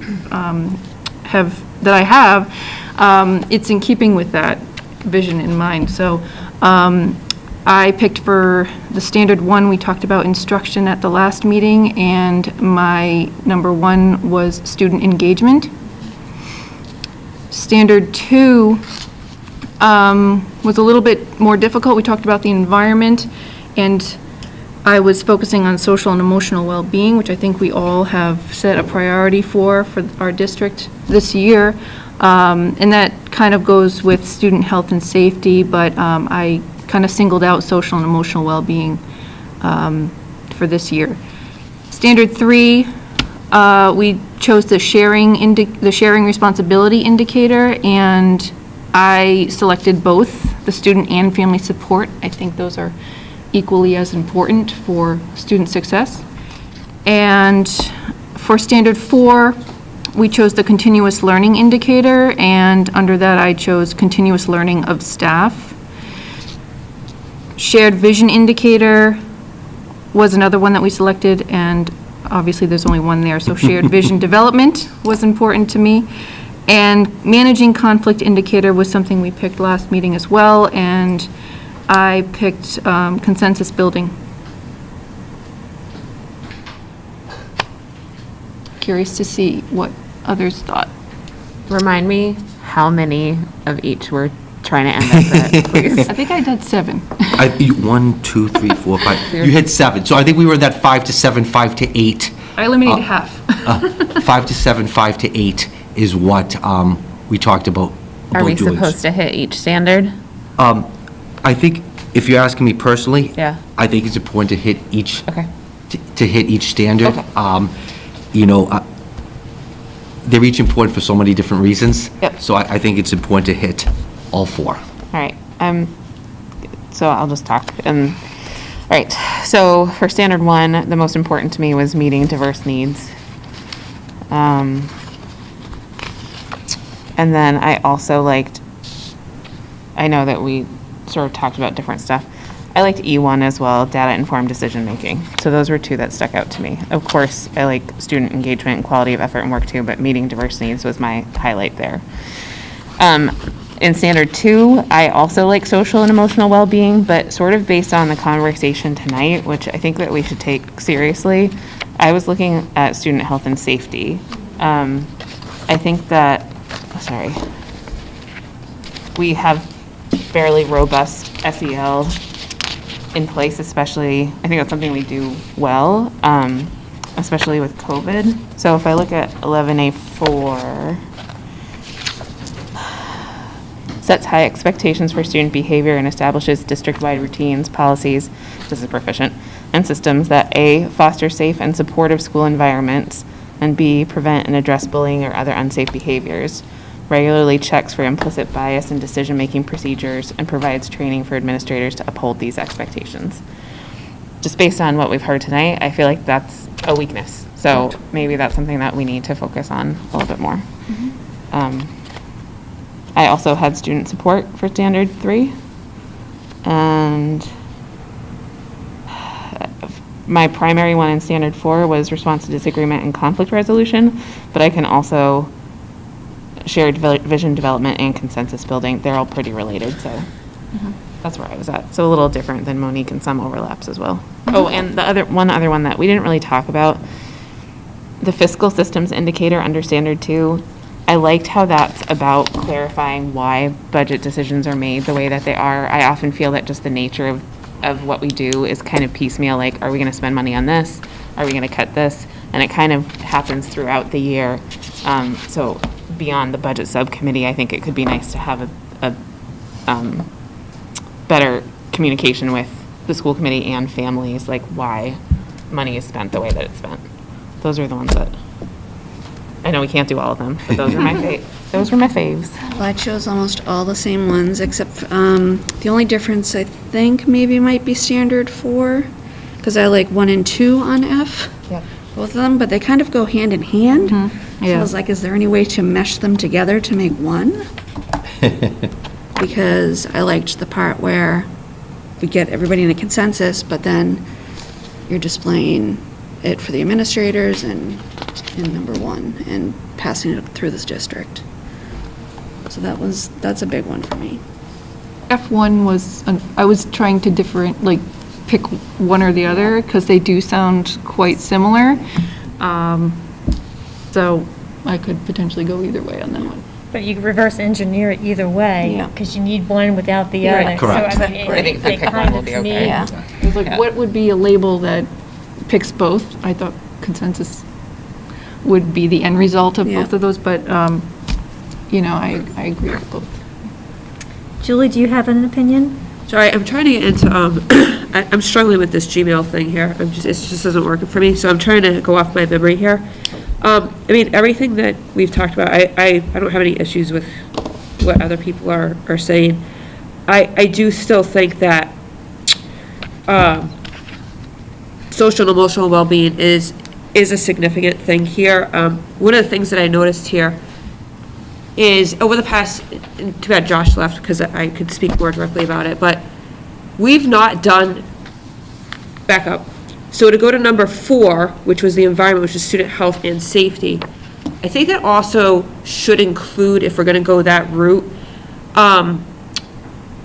things that we've forgotten about, sadly, and that is actually the safety of the school. I don't see any buckets here. There's supposed to be buckets. I don't know where they are. I don't know if there is any, but, and I don't mean to raise that publicly, but. Yeah, I don't think this room gets used that much. Oh, okay. It's only for this meetings, and I guess there's a little bit of students.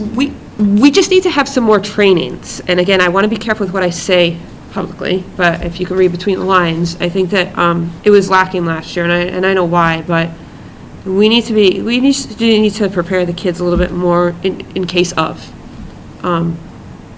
That is a concern that we've kind of forgotten about, and I don't want it to be forgotten about. So to me, that's where I see more of a safety issue. Health, obviously, there's a lot of things that go on outside of school too as well, that kids do, and it's ramping up now with COVID behind us, but people being at home and people just, I think that's an area that we should focus on, but I also think that my thing too is also the social emotional well-being, because sometimes kids do hold things inside of them, or they're embarrassed, or they don't want to speak up, and I think we need to be a little bit more supportive of many issues going on here. And I agree with the financial part, and also with F. So I don't disagree with anything that anybody said. I would like to focus on both that social, emotional, and the student health and safety. And F, I do like 1 and 2 as well. And I'm not a big fan of standard 3. I don't know why, but I don't really have anything that stands out to me. Standard 3 is fine, and I'm going to thank Beth for doing this. I sent her an email. Desi was partnering with an outside organization to try, we saw it last year, the importance of family and community engagement and partnerships. And Beth sent me a grant opportunity for schools to sign up and be a part of it. And we were awarded that grant, so thank you for sharing that. And our first meeting is tomorrow. And what they're looking to do is, we saw firsthand last year why you need to engage parents. And engagement isn't us just sending a newsletter out. That's one-way communication. Engagement is that constant dialogue between school and home, home and school. So the way I understand this grant, what they're going to do is they're going to meet with us as a leadership team and talk a little bit about how we work and how we engage with families. Then they're going to go out into the community and do focus groups with community members to see, what would you like to see for more engagement and more communication and engagement between home and school? And then they're going to do the same thing with students and staff. And then from there, they're going to take that information based on what they do as a company and come up with a blueprint for us as to how here in Douglas we can better engage the community, because it's such a critical piece. We do so much communication, which is great, but the part that you're missing, and when you read a lot of the indicators and the rubric, it talks about that two-way communication. We do a great job pushing information out. We do it on Twitter, we do it on Facebook, we do it on newsletters, we do it on emails. But that push back in from the community and that engagement and that dialogue is something we need to work on. I think we heard that firsthand tonight with our kids. So it's tough because in many ways we do it, but we're not doing it to that next level, which is bringing the community and families in as partners. So I'm really excited for that opportunity. Okay, and so, to all that, that's kind of what that's where I was going with that, and that's how I was thinking, because to your credit, if we're trying to get goals and all that stuff, I feel that you do it more successfully than any other administrator we've ever had that I've had experience with, in my personal opinion, of your communication. And the most important reason is because it's consistent. Yeah. It's not like this week you're going to send out an email and then like maybe 5 weeks later you'll send out. You're very consistent, you're very detailed, and I think you do an excellent job with that, but I get the engagement part. The part that I feel is lacking is with the teachers. Last year was very difficult. I didn't know my son was doing bad in a class. I didn't feel that engagement with the teachers, because it's almost like you feel like you're bothering them and you're just a bother. That's kind of how I felt sometimes. So that's actually more my concern is from that level, but from your level, I'm just throwing it in there that I think you do a good job, but I'm all for engagement with families. So I do support that. So that's part of, I feel like student support, here's where if you do Myers-Briggs, I'm an INFJ, so J is like, let's make a decision. But I like the B1 student support because it's pretty broad, and it says, like, for proficient, this is standard 3, B1 student support. Provides resources, professional development, and related supports to enable the identification of each student's academic, social, emotional, and behavioral needs, including students with disabilities and English learners, supports administrators to collaborate with families to address student needs, utilizing resources within and outside of the district. I feel like that covers all of what we're saying here. It is SEL, and it is specific learning, and it is engagement with the family, and it is guiding the district admins, and I would hope trickle-down staff to interact. I do like that one. The only thing I think of is it doesn't bring, like, the family to the forefront, which I think is important, to really single that out, because, learning just doesn't happen in the school system. It happens when they go home too, for them to be successful in the school a lot of times. So I think that family specifically is an important one. Oh, and one of the other things too is standard 4 on the commitment to high standards. So years ago, like, that was also a struggle, was our school was like here, and we wanted to get here. And now I feel like now we're down here, and now we're just going to try to get here. And I think to your comment that Dr. Vera wants us to be like the model thing, Yeah. I almost feel like that might be the way, but. Well, I had looked at that, and that was an important one too, but I think that the last meeting, we sort of tried to narrow our focus even more, and that's why, we had picked certain indicators to look at that meeting, and so I think that's kind of what the work that we were doing since last meeting to now, is looking at those narrowed down indicators, because it is so broad. And we have we have this one school year, and we have one superintendent to try to steer the ship for how we're going to spend the school year. So I think, like, last meeting, we narrowed focus, and so what we were going to do is narrow focus further. So I think that's kind of the goal of what we're trying to do. I'll offer this as a suggestion. When you read, you have the indicators, and underneath the indicators, you have the elements. When you read the elements, they're kind of so closely intertwined and interchangeable that if you're looking at, like you said, student support, if you have a kid struggling, you're going to have to reach out to the family. And if a family feels like a student's struggling, they're going to reach out to the school to support it. So they're kind of intertwined together. And I think I know I'm fortunate to have a committee that values all of this, but also understands that there's 36 weeks in a school year, and there's only so much that can be done with time and resources. So instead of picking the elements, why don't we stick to 5 or 6 indicators, and then we'll kind of encapsulate or use the elements underneath those and blend them together. So instead of trying to figure out, do we go with 3B1 or 3B2? Let's just call it 3B, the shared responsibility. And because they're so closely blended together, we'll have both the family and the student support blended together, as opposed to trying to decide, because we could be here for days doing that. So let's just, that would be my suggestion, just to pick 5 or 6 indicators, and I can blend them together, if that's amenable. So do we have like a standard one that we all agree on, or that we want to So- support? I think we agree on several. I think we agree on- I think we have a meeting of the minds on a priority of, I believe it's on the standard one, because again, I have to keep track of this, so Right. when we do reporting. So, for standard one, it's instruction indicators. Yep. So that's the B. 1B. I believe for standard 2, it's the environment. Yep. For standard 3, I believe we have consensus on sharing responsibility indicator. The one that is on standard 4 is where I believe we have some agreements, disagreements. I think it's kind of like, But you can have more than just one per each. She said like 7. but to But give he's him a. picking from the subcategories. Yeah, so I mean, it's just. I think on that one, we were mostly on managing conflict indicator. Correct, because I think if you do that, you are already doing the shared vision indicator, because what comes out of this year will be the basis we build for next year, like where is our focus, what did we hit, what did we not hit? And that'll help shape what we want Dr. Vera to focus on, but this is just the baseline of where we're going for the year. I think if we overwhelm it too much, there's, like I said, we're already halfway through.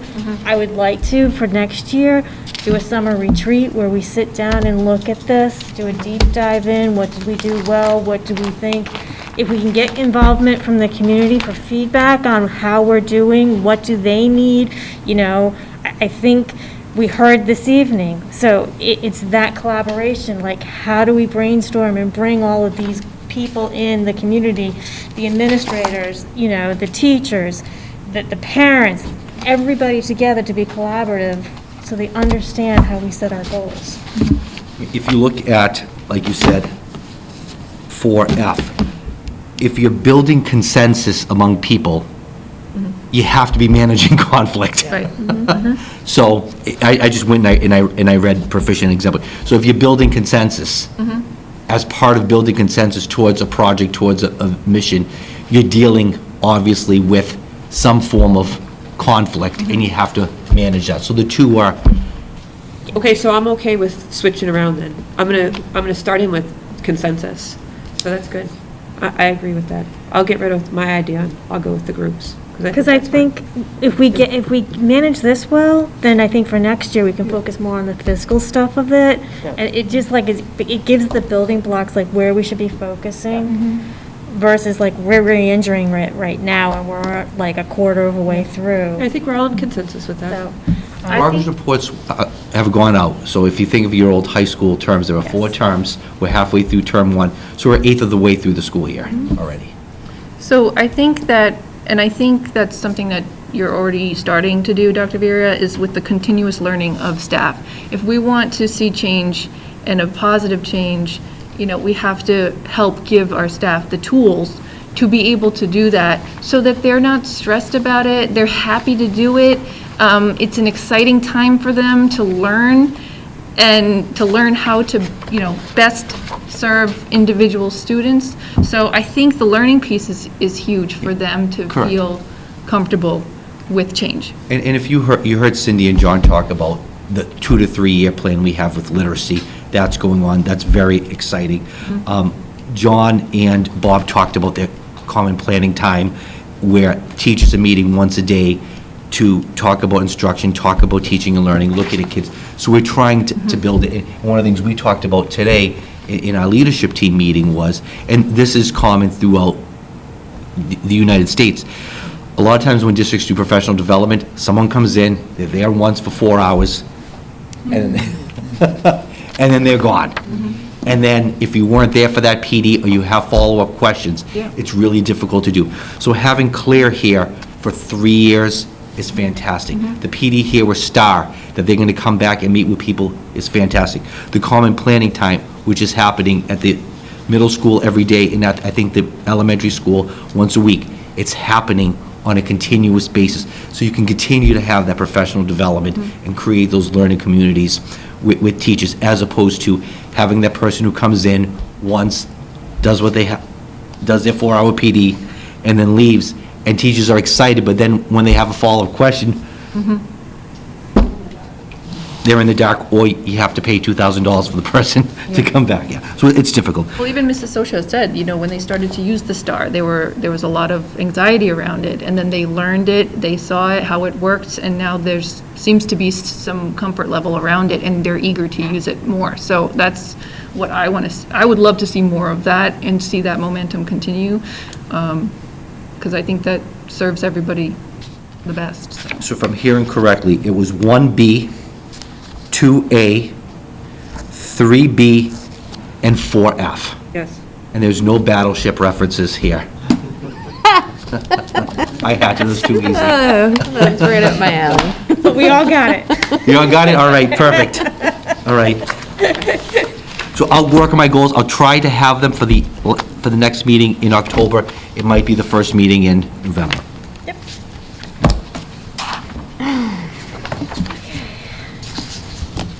Great job. Okay, can we review the September 15th, 2020 meeting minutes?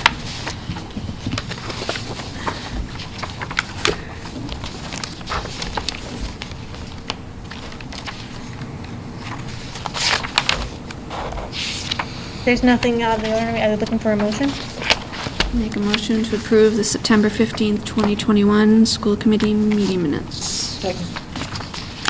Motion made by Lisa, second by Julie. All those in favor? Aye. Aye.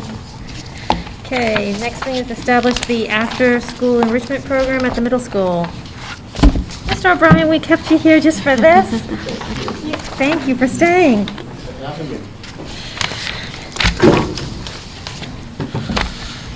First, I'd like to thank Courtney Keegan for all her help with getting this onto the agenda. Thank you very much.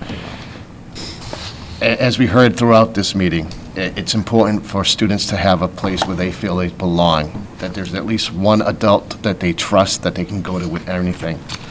I think we're a lot like the fire department. And if your house catches on fire in the kitchen and you don't call us, we can't put it out.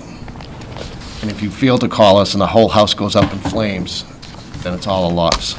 So it's really important that students know that they can come and trust at least one adult, hopefully more, in the building. And that's where these after-school programs pay such dividends. Just today, I had 3 students come up and said, can we have a baking group after school? We want to bake and decorate and cook. And we do have a kitchen at the school. And I said, that's great. I'm talking to the school committee tonight. There's a huge desire, and I would like to fulfill that by really making the middle school, which is usually the toughest time in school for kids, a great opportunity for them to be with their friends, interact, get out of their comfort zone of their own peer group, make new friends, and go forward so they can look back and say, that was, it's tough, but that was really rewarding. So we really want to create this atmosphere where the school day does not end at 2 o'clock, that it goes, and the middle school is a hub for the community, for these students to do something. They don't have their driver's license yet, mom and dad are at work, and the most dangerous time for students is between 3 and 7. So having them have an opportunity to be at school, it would just pay huge dividends, no risk to the general budget. So some of the after-school enrichments that we already have, Megan Miller and Ms. Auger mock trial. What they will do is they partner with some attorneys, and they will come in, they'll talk about the Constitution, talk about freedom of speech, give these students a chance to cross-examine a witness, and at the end of it, the culminating experience is actually doing a mock trial, but they learn all those skills. And that pulls in students from all different backgrounds for that. An art club, an art enrichment. You're learning. Real quick, MGL. We have a teacher ready to go, but these opportunities and how it's written in that language, if we find a need and students have the desire to do it, then we can fulfill these after-school enrichment programs. Correct me if I'm wrong, as they come up. So what might be popular this year, we might have to be able to do an after-school baking enrichment. That might be something different. I worked at a school once where a substitute teacher did a crochet group. Over 24 kids showed up to crochet, and it was such a mishmash of personalities. It was great. So that's the type of excitement and community belonging I like to bring to the middle school. I just want to say something about the baking club. I love this idea. I've been pushing for this for years and years. But I'm like, the first thing I thought was, oh my God, the kitchen is going to be like tainted because they probably have to use like certain cleaners and stuff like that. So I don't know how well that's going to go, but maybe they can use like the high school. There's like a food services thing, but that's not even on the agenda. But I was just, that's the first thing that came to my mind was if there was going to be a serve safe issue or something like that. Or Absolutely, yeah. But again, we can think about that when it comes to that, but there's all of ways those around it. things, but it was just that, it struck me as quite a coincidence that they came up today, they searched me out and said, we want to do it, and then all three emailed me saying, can we do this? They wanted to bake today, and I said, it takes a little while. But those are the things that we would like to pursue at the middle school, and we have a great model in the elementary school and how they started it. So now as students come up, they're expecting some more things to happen. Okay. Sorry. Go ahead. Okay, so I have a question. I love anything that says that it's self-funded. My question is, would there be any way for, sorry, I'm tired. Is there any way for Douglas families to sponsor some of this? Because even $50 per class is a lot for some families, and oftentimes, like, those are kids who need the outlets. Is there a financial option for doing that specifically where we could either fundraise, or if there's I hate the idea of a kid not saying that they want to sign up because they can't afford it. Well, definitely, there are options for people to make donations. Of course, you just want to be careful because you want to make sure that it's, kind of an allowed kind of a thing. And then if somebody wants to give a donation, we always require that they send along a letter dictating, specifying how they want it spent specifically. So usually people call in advance to find that out, just so that it doesn't go awry, because sometimes we've had to actually return money because it just wasn't. Okay. Or sometimes what's happened, actually in every single place I've worked in, you are not allowed to ever touch the money because the process wasn't followed correctly, and the town accountant can't allow it to be spent because it doesn't say what it can be spent on. So, yeah, as long as, and the schools, and we do get donations. We've had donations for, various things, miscellaneous things, library, athletics, PTO could probably help out music, with things like that, too. Things of that nature. But the elementary school one has a scholarship program right now that it actually says it on that application. Okay, so then that would be great to make sure that we include in the paperwork or the way that it's Absolutely. set up, because, I would want as many kids as can access it to be able to. Okay, so I move to approve the establishment of a middle school after-school enrichment program pursuant to the Mass General Law, Chapter 71, Section 47. The program will not run if there is not sufficient interest in funding to be self-funded to pay for stipends, supplies, and other related expenditures. The fee per class will be $50 per student per class per session. The teacher stipend amount per class will be $362, and the coordinator stipend amount, if needed, will be $2,922 pending DTA approval. The stipend amounts will be updated for fiscal year 2022, if applicable, pending DTA negotiations. A little wordy, but second covers everything. Motion made by Julie, second by Lisa. All those in favor? Aye. Thank you very much. Thank you so much. Are you going to do the taste testing? I will bring it to the school. World's best baker or whatever. Yep. What emergency show is. Next is the stipend for school nurses. So you've heard me say it on numerous occasions how wonderful and fantastic the nurses have been throughout the pandemic. One thing that a lot of people don't know about is COVID just doesn't happen between 7 a.m. and 2 p.m. during the school day. So a lot of times, the principals will find out that someone tests positive at 6, 7, 8 o'clock at night, or on a Saturday or a Sunday, and they're reaching out to the nurses for help. How long does this person need to quarantine for? What do they need to do? The parents have this question, the parents have that question. And the nurses did that last year at nights, at weekends, over Christmas vacation, over February vacation, over April vacation. What some school districts have started to do is create a stipend for the nurses as a token of monetizing their work that's happening outside the contract day. So what we're proposing is a $2,000 stipend, which we grant funded just for the 21-22 school year. It would come out of our ESSER 3 grant. It'd be a $2,000 stipend for the 5 nurses to compensate them for the work that they're doing at night and on weekends as a result of COVID. I think it's just important to point out, everyone is doing work in the district outside of school hours at night and weekends, but it's so critically important when we get that call at 8 o'clock at night from a parent that says, my kid's positive, and Josh is calling Mel G to say, I need help contact tracing. They're dropping everything at 8 o'clock to make sure that the schools, kids, families, and staff are safe. So we thought about creating this stipend for them at $2,000 for their work that's happening beyond the school day. And it's grant funded. There is as Courtney said, our eyes read what we want them to read. So if you look at the motion, it should say 21-22 and 21-22, not the 20-20, that was last year. So any questions on that? So I move to approve a stipend for nurses in the amount of $2,000 for their after-hours work associated with COVID for the 2021 to 2022 school year. This approval expires at the end of the 2021 To 2022. 2022 Correct. school year. Second? Is this a $2,000 for each nurse? Correct.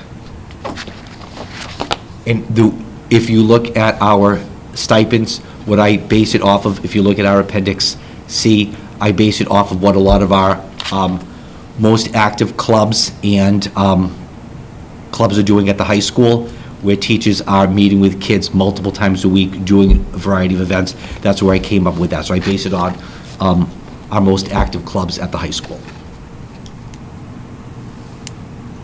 Any other further questions, clarifications? Motion made by Julie. Julie, sorry, I'm sorry, it's been a long night. Yeah. Second by Lisa, all those in favor? Aye. Aye. All those opposed? Anyone opposed? Okay. Thank you.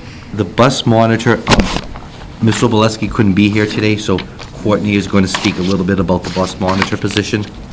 So currently the district contracts with Telstone for 2 specialized transportation buses, and they do both runs, the DES run and the DMS DHS run, in the morning and the afternoon, and there's also a midday run as well.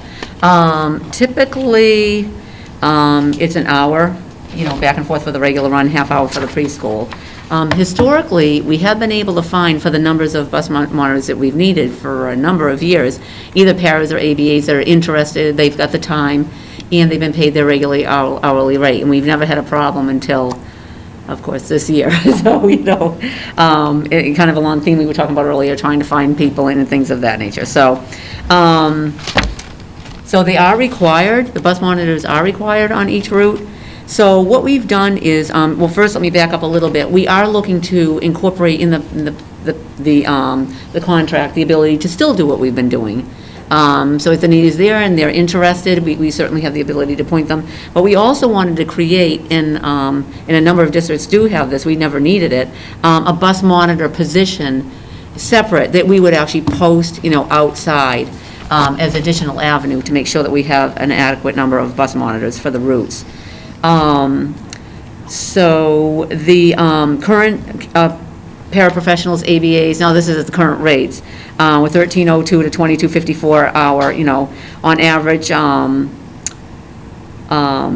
to maintain the compliance with bus monitors on specialized transportation ranges between $17 and $18 an hour, depending on the staff member serving as a monitor for that day. And it's just on an as-needed basis. There are a total of 22.5 hours per week currently that require the district to compensate bus monitors.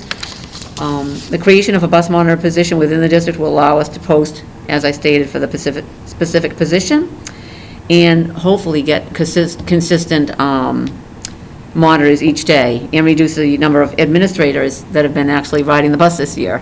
They have had to do that a number of times, almost daily. I believe it has been pretty much daily lately.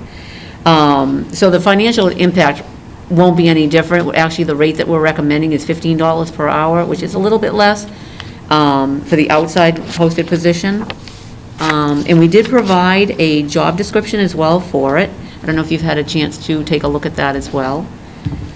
Just so that we covered, as we talked about, we're trying to get those done as well this year, in addition to many other things, but this one will at least be one that we would have done. I didn't know if you had any questions on the process or anything, or the job description. So there's just one, how many bus monitors are we trying to hire? Oh, it all depends on the needed. number of students. I mean, we do currently have some ABAs and paras that are currently doing it. Yeah. It's just that we're short. Yeah. And they've tried and tried and tried. I've even, I will we've say done I live everything. the furthest from the school and always had a bus monitor. and Yeah. So they have to get up and be at the school Yeah, at yeah. 5:40. So they were at my house at 6:10. So I can see why. It used to be Yeah, sometimes it was my understanding it was a coveted position that people, you had your 4 or 5 people who did it, Yeah. and then you always, I hear you're about to retire, is it true, is it not? Because people want, this year we're really struggling Yeah. to have people, like you said, get up at 5 o'clock in the morning to be here at 5:30 for that run. Obviously, people would go, if we are hiring people from the outside, we would train them, we would work with them, they would be quarried. So Yes. that goes without saying, but I just wanted to mention that too. But this just gives us the ability that if we can't find the staff internally to do it, to at least give us an opportunity to post outside to see if anyone's interested in being a bus monitor.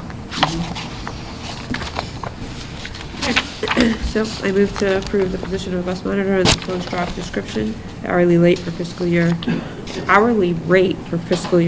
2022 will be $15 per hour. The days and hours per school day will be on an as-needed basis. Motion made by Julie, second by Lisa. All those in favor? Aye. Okay. Next is the first reading of the JKAA, Prevention of Physical Restraints and Requirements if Used.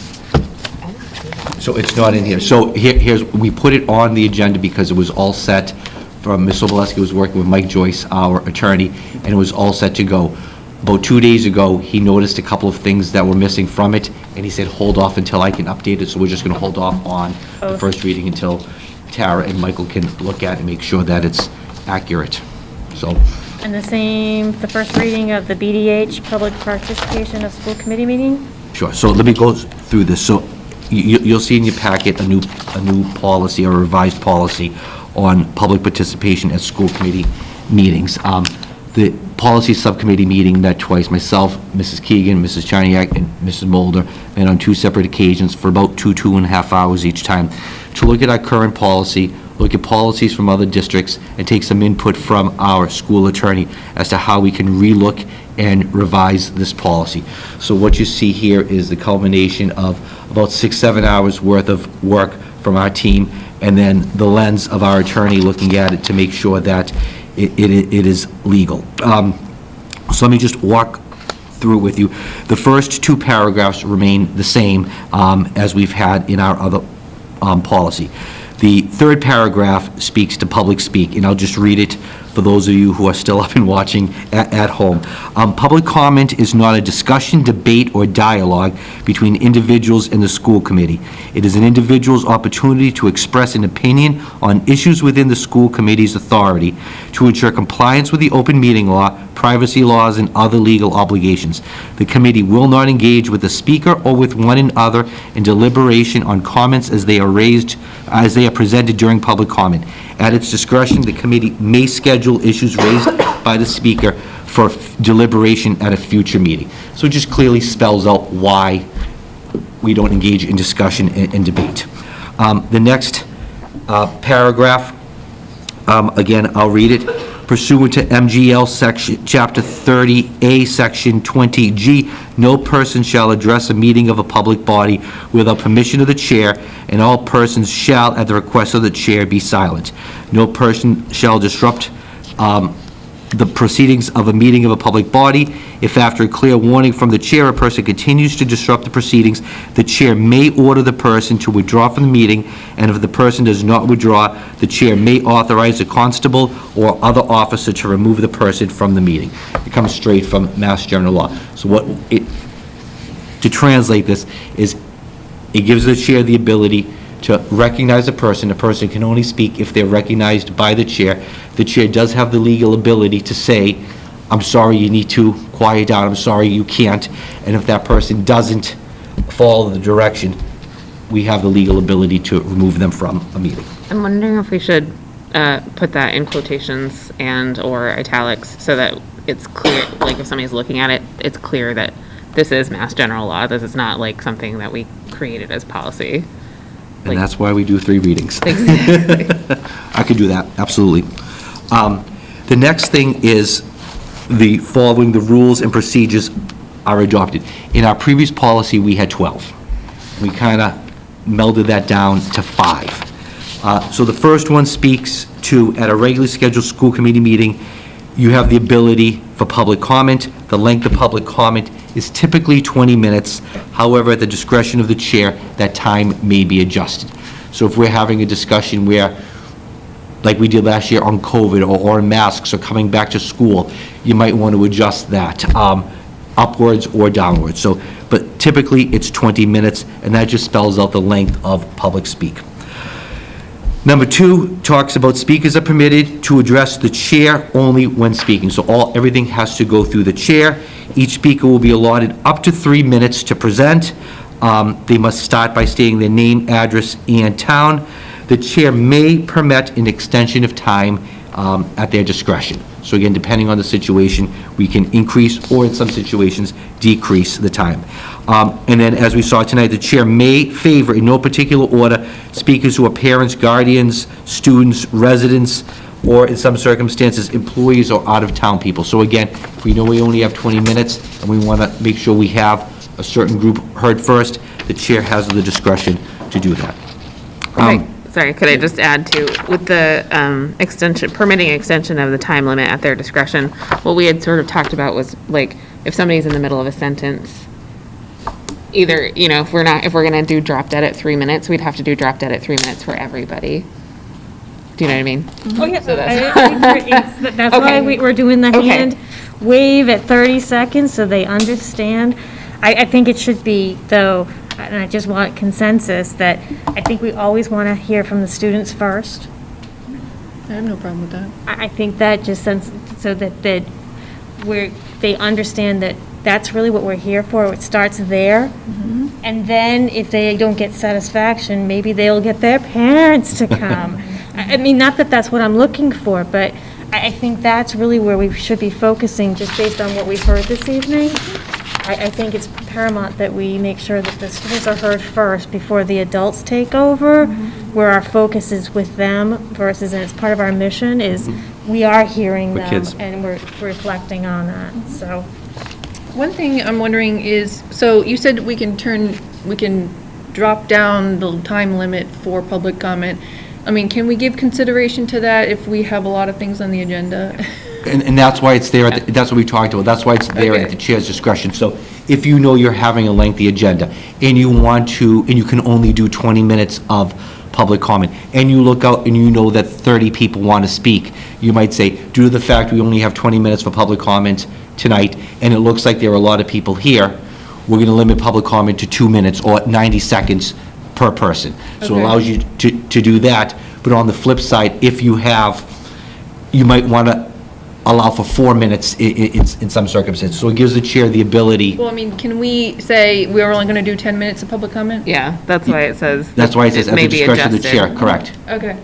Yeah. And whoever gets to speak in that time is it, and then we're done? Okay. Correct. Right, and so I think that would be we'd have to have that beforehand to know how big the agenda is. Correct. I would look to you, Dr. Vera and Courtney, to say, hey, just so you know, it's a packed agenda because this took an hour. This is very important, don't get me wrong, but. And the data. Yep. And the public comment was all So, long tonight. For instance, what a couple school districts did this year at the start of the school year, when talking about masks and back to school, what they did is they actually scheduled 2 school committee meetings. They did one on Tuesday for the sole purpose of public comment. And then they had their regularly scheduled school committee meeting on Wednesday where they did not hear public comment, and they just went through their agenda. So for that school committee meeting, they scheduled 2 hours for public comment for the length of their school committee meeting to make sure anyone who wanted to speak could speak. And then they had their regular scheduled school committee meeting the next day, but didn't have public comment on it. So this, again, this gives the chair, based on the topic or what's going on, the ability to increase or decrease the length of public comment. Number 3, again, talks about what can be discussed at public comment. It's topics that are on the agenda and within the purview of the school committee. And the purview of the school committee is budget, policy, and the superintendent. So if you can trace it to something that's on the agenda that night that you want to speak to, and if it's something within the school committee's purview, which is policy, budget, or the superintendent, that all fits under the public speak umbrella. And educational goals, which is policy and budget. Yeah, correct. Another editorial question. Where is it? And or? Topics raised, limited to items that are within the school committee's authority and that are on that day's agenda? Or do we need to say or that are on that day's agenda? Does it have to be both? Because if it's and, it has to be on the agenda. So like, Well, do you remember how when we were working with Greg and he said there was one piece that was bolded? yeah, That and that are on the day's agenda was what he bolded. and that's what he changed? That's what he added to it, yeah. So then it has to be on the agenda to be discussed at all during public comment? So if there's something on, if someone comes, for instance, we can use this policy as an example. Yeah. Someone could come to public speak and say, I want to speak specifically to, and again, policy is what the school committee is about, but Yeah. here on BEDH, public participation. So it's on the agenda so someone can speak to it Yeah. about it. There's sometimes things on the agenda that aren't within policy or budget Right. that are put on the agenda, and that can be a part of public comment. Yeah, I But you agree hear with what you, I'm Becky. saying, I think that we should ask about this again. I think we should. You want- okay, I'll clarify with Greg. I really Because I do. hear what you're saying, that it could be Yeah. on the agenda, but not something that public comment is appropriate to discuss. Okay. However, if it's not on the agenda, but it is within our authority, Right, we're gonna say that you can't talk about it? yeah, You know what I'm I think saying? we should look into it. Let me double check with Greg. He added it, but I see what you're saying. Yeah. Good. Again, why we, If they have a golf meet, then somebody can't come up and start talking about like the latest PGA tours that they're having or something like that. understood. Right, well, Right? that's not under the authority, but Yeah. this is different. So like tonight's discussion, for example, we needed that, right?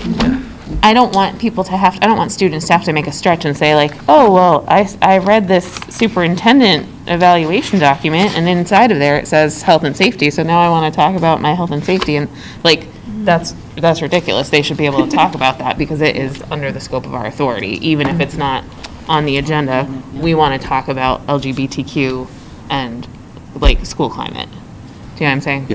Yep. Makes perfect sense. I'll talk to Yeah, Greg definitely tomorrow. wanna look into that. That was a good catch, actually, yeah. I didn't see that at all.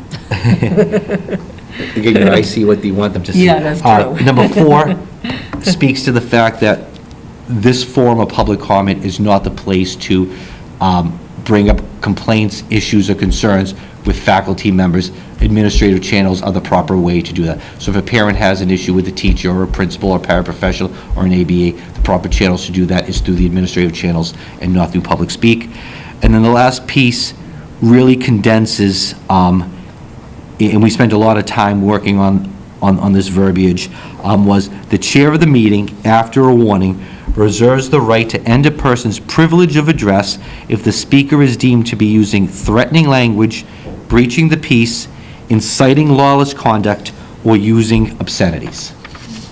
And that kind of really made it a little more succinct as to what can and can't be. There was some language in the previous about what's constitutionally protected, and after we talked about it and we talked to Greg, there is no way that anyone on the fly is going to know what's constitutionally protected and what isn't protected based off of the thousands of laws. Yeah, there's probably enough case law on that to fill this entire room. So again, we tried to make it a little more succinct. And again, the reason there are 3 readings for all policies is for this reason, because once you have your 3rd read, it becomes your policy and what you abide by. So you want to make sure we have the time to have the 3 readings, to look at it, digest it, process it, and then come back and speak at it 2 more times.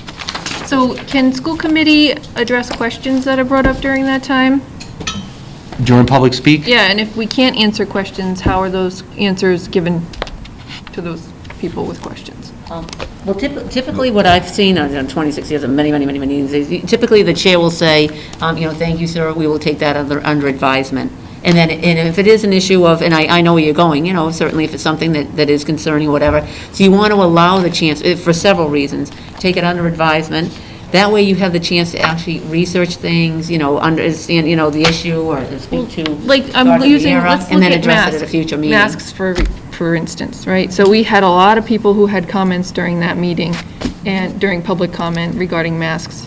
And I feel like we owed them some response because or they should have a response to their concerns regarding masks. And how does that happen? But we did respond to them. We did that day, but can we do that?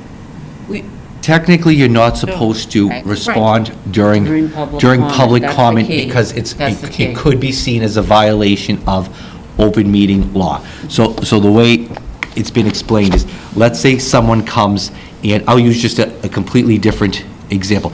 Let's say someone comes to talk about how they feel that there's too much money going to athletics in the school department and more money should be going towards remediation support. And someone speaks to that at public comment. And then the school committee engages in debate or discussion about that. And at the next meeting, or at that meeting, we're deciding to potentially eliminate sports. You're now talking about an agenda item, you're now talking about a topic that's not on the agenda, and you haven't given the public the ability to come in and be present for that meeting. So if someone brings up a concern like that, and if you look at the third paragraph, it says, at its discretion, the committee may schedule issues raised by the speaker for deliberation at a future meeting. So if someone brought up, for instance, issues about, let's use masks, you might, through the chair, because it's the chair and the vice chair that create the agenda, you might put under superintendent's report or under consent agenda, or under new business, discussion on masks within the Douglas Public Schools. And at the next meeting, discuss that. Okay. But also I feel... Go ahead. Yeah, I also feel in this particular instance that you're asking about, because you're talking about things that are very current, very relevant, and very all the time there.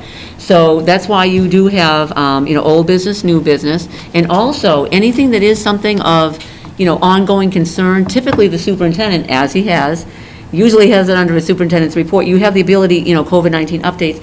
You could utilize some of those avenues in which to input, because remember, it's always your meeting. And so at that time, you could address it, but you're not addressing it directly to public comment or to a specific speaker. You would be addressing it generally speaking.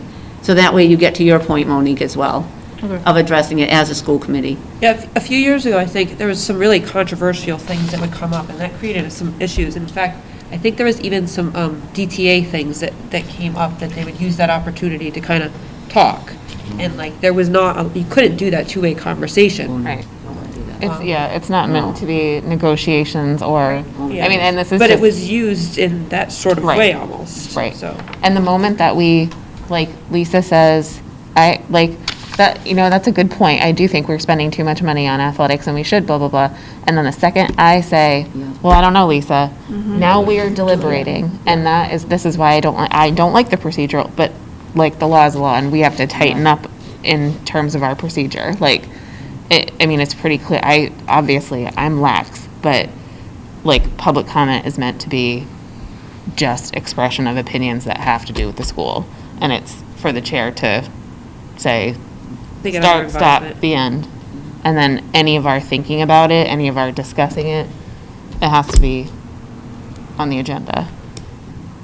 Same reason why we can't easily pick out 7 indicators because we're not allowed to message each other and say, how do you feel about this one, Monique? Like, we're not allowed to. It's very frustrating. It is Yeah, frustrating. and the reason that all public meetings need to be posted 48 hours prior with an agenda is to give the community the ability to say what's going to happen at the school committee meeting and look and read and say, oh my goodness, they're speaking about X.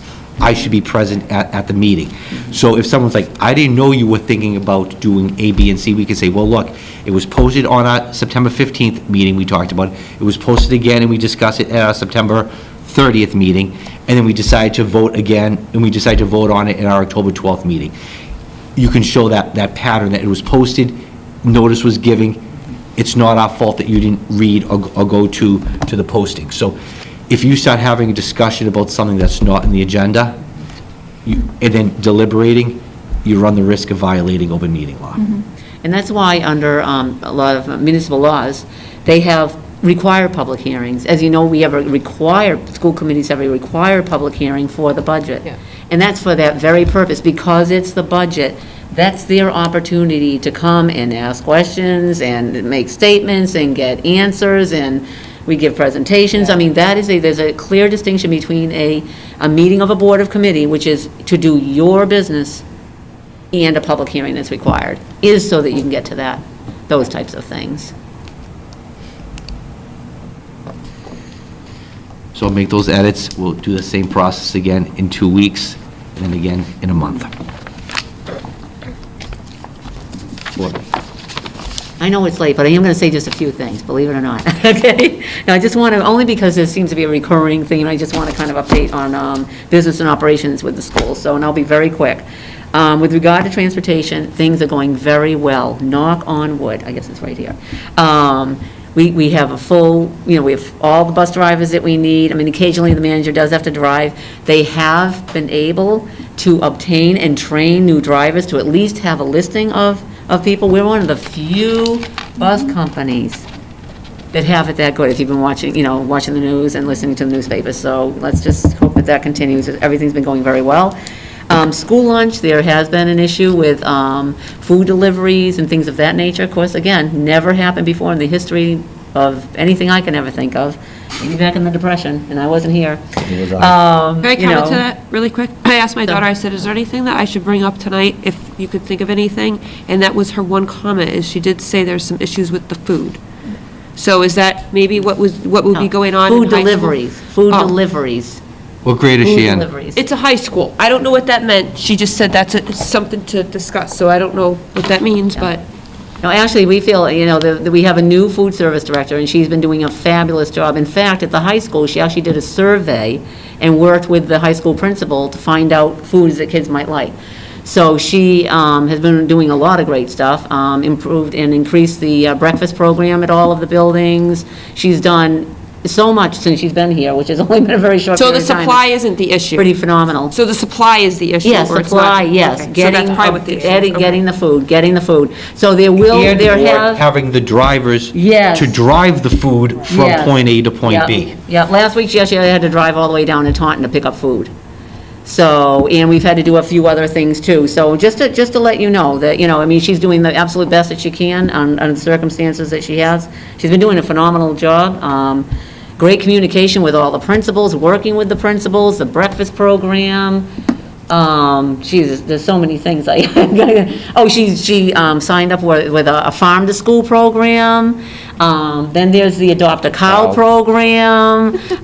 She's really doing, for someone who just started, she's got some phenomenal things going on. I feel really bad for her she's so many great things, and then I kind of thought it was going to happen, but I was doing this, and then I started getting all the emails as well as she. So she's doing, again, thank God, she's got a lot of great experience, so she's doing the best she can with it. Custodial, again, just to reiterate, just trying to find custodians, and also subs. So if you know of anyone at all, please send them our way. And I did upload the end of the year report today, yay. So that's done, so we can move on to a whole bunch of other things that need to get done. Correct. So that's it. No transfers and reclasses, haven't had time, but we will get caught up on those. And we also, one other thing, I know he wants me to stop talking. No, but I have- you're like, one other thing, go ahead. We really should have a budget subcommittee soon as well. So as soon as we get all of the encumbrances for salaries in, you have a really good idea for the FY22, we will sit down on budget subcommittee, and then I'll do a presentation to the full committee where we stand with general fund and all of our other grants and revolving funds as well. Just to give Courtney kudos, the budget subcommittee was something I had on my calendar to talk to her about this week, but she'd been under the gun to get the end of the year report in, and one thing she came to see me, she's like, can I please just have 2 days of uninterrupted time to write this report? I think it was 3 or 4 days. So she did a lot of work the past week and a half to get the end of the year report in on time. So now that that's done, that's settled, we can start looking at some Bunch of other things. some budget Many for of them. That will really put FY23. you to work, Courtney. Some FY23 budget things. So that's it. So we'll all keep our fingers crossed that all these COVID things go away in a couple weeks, just like this.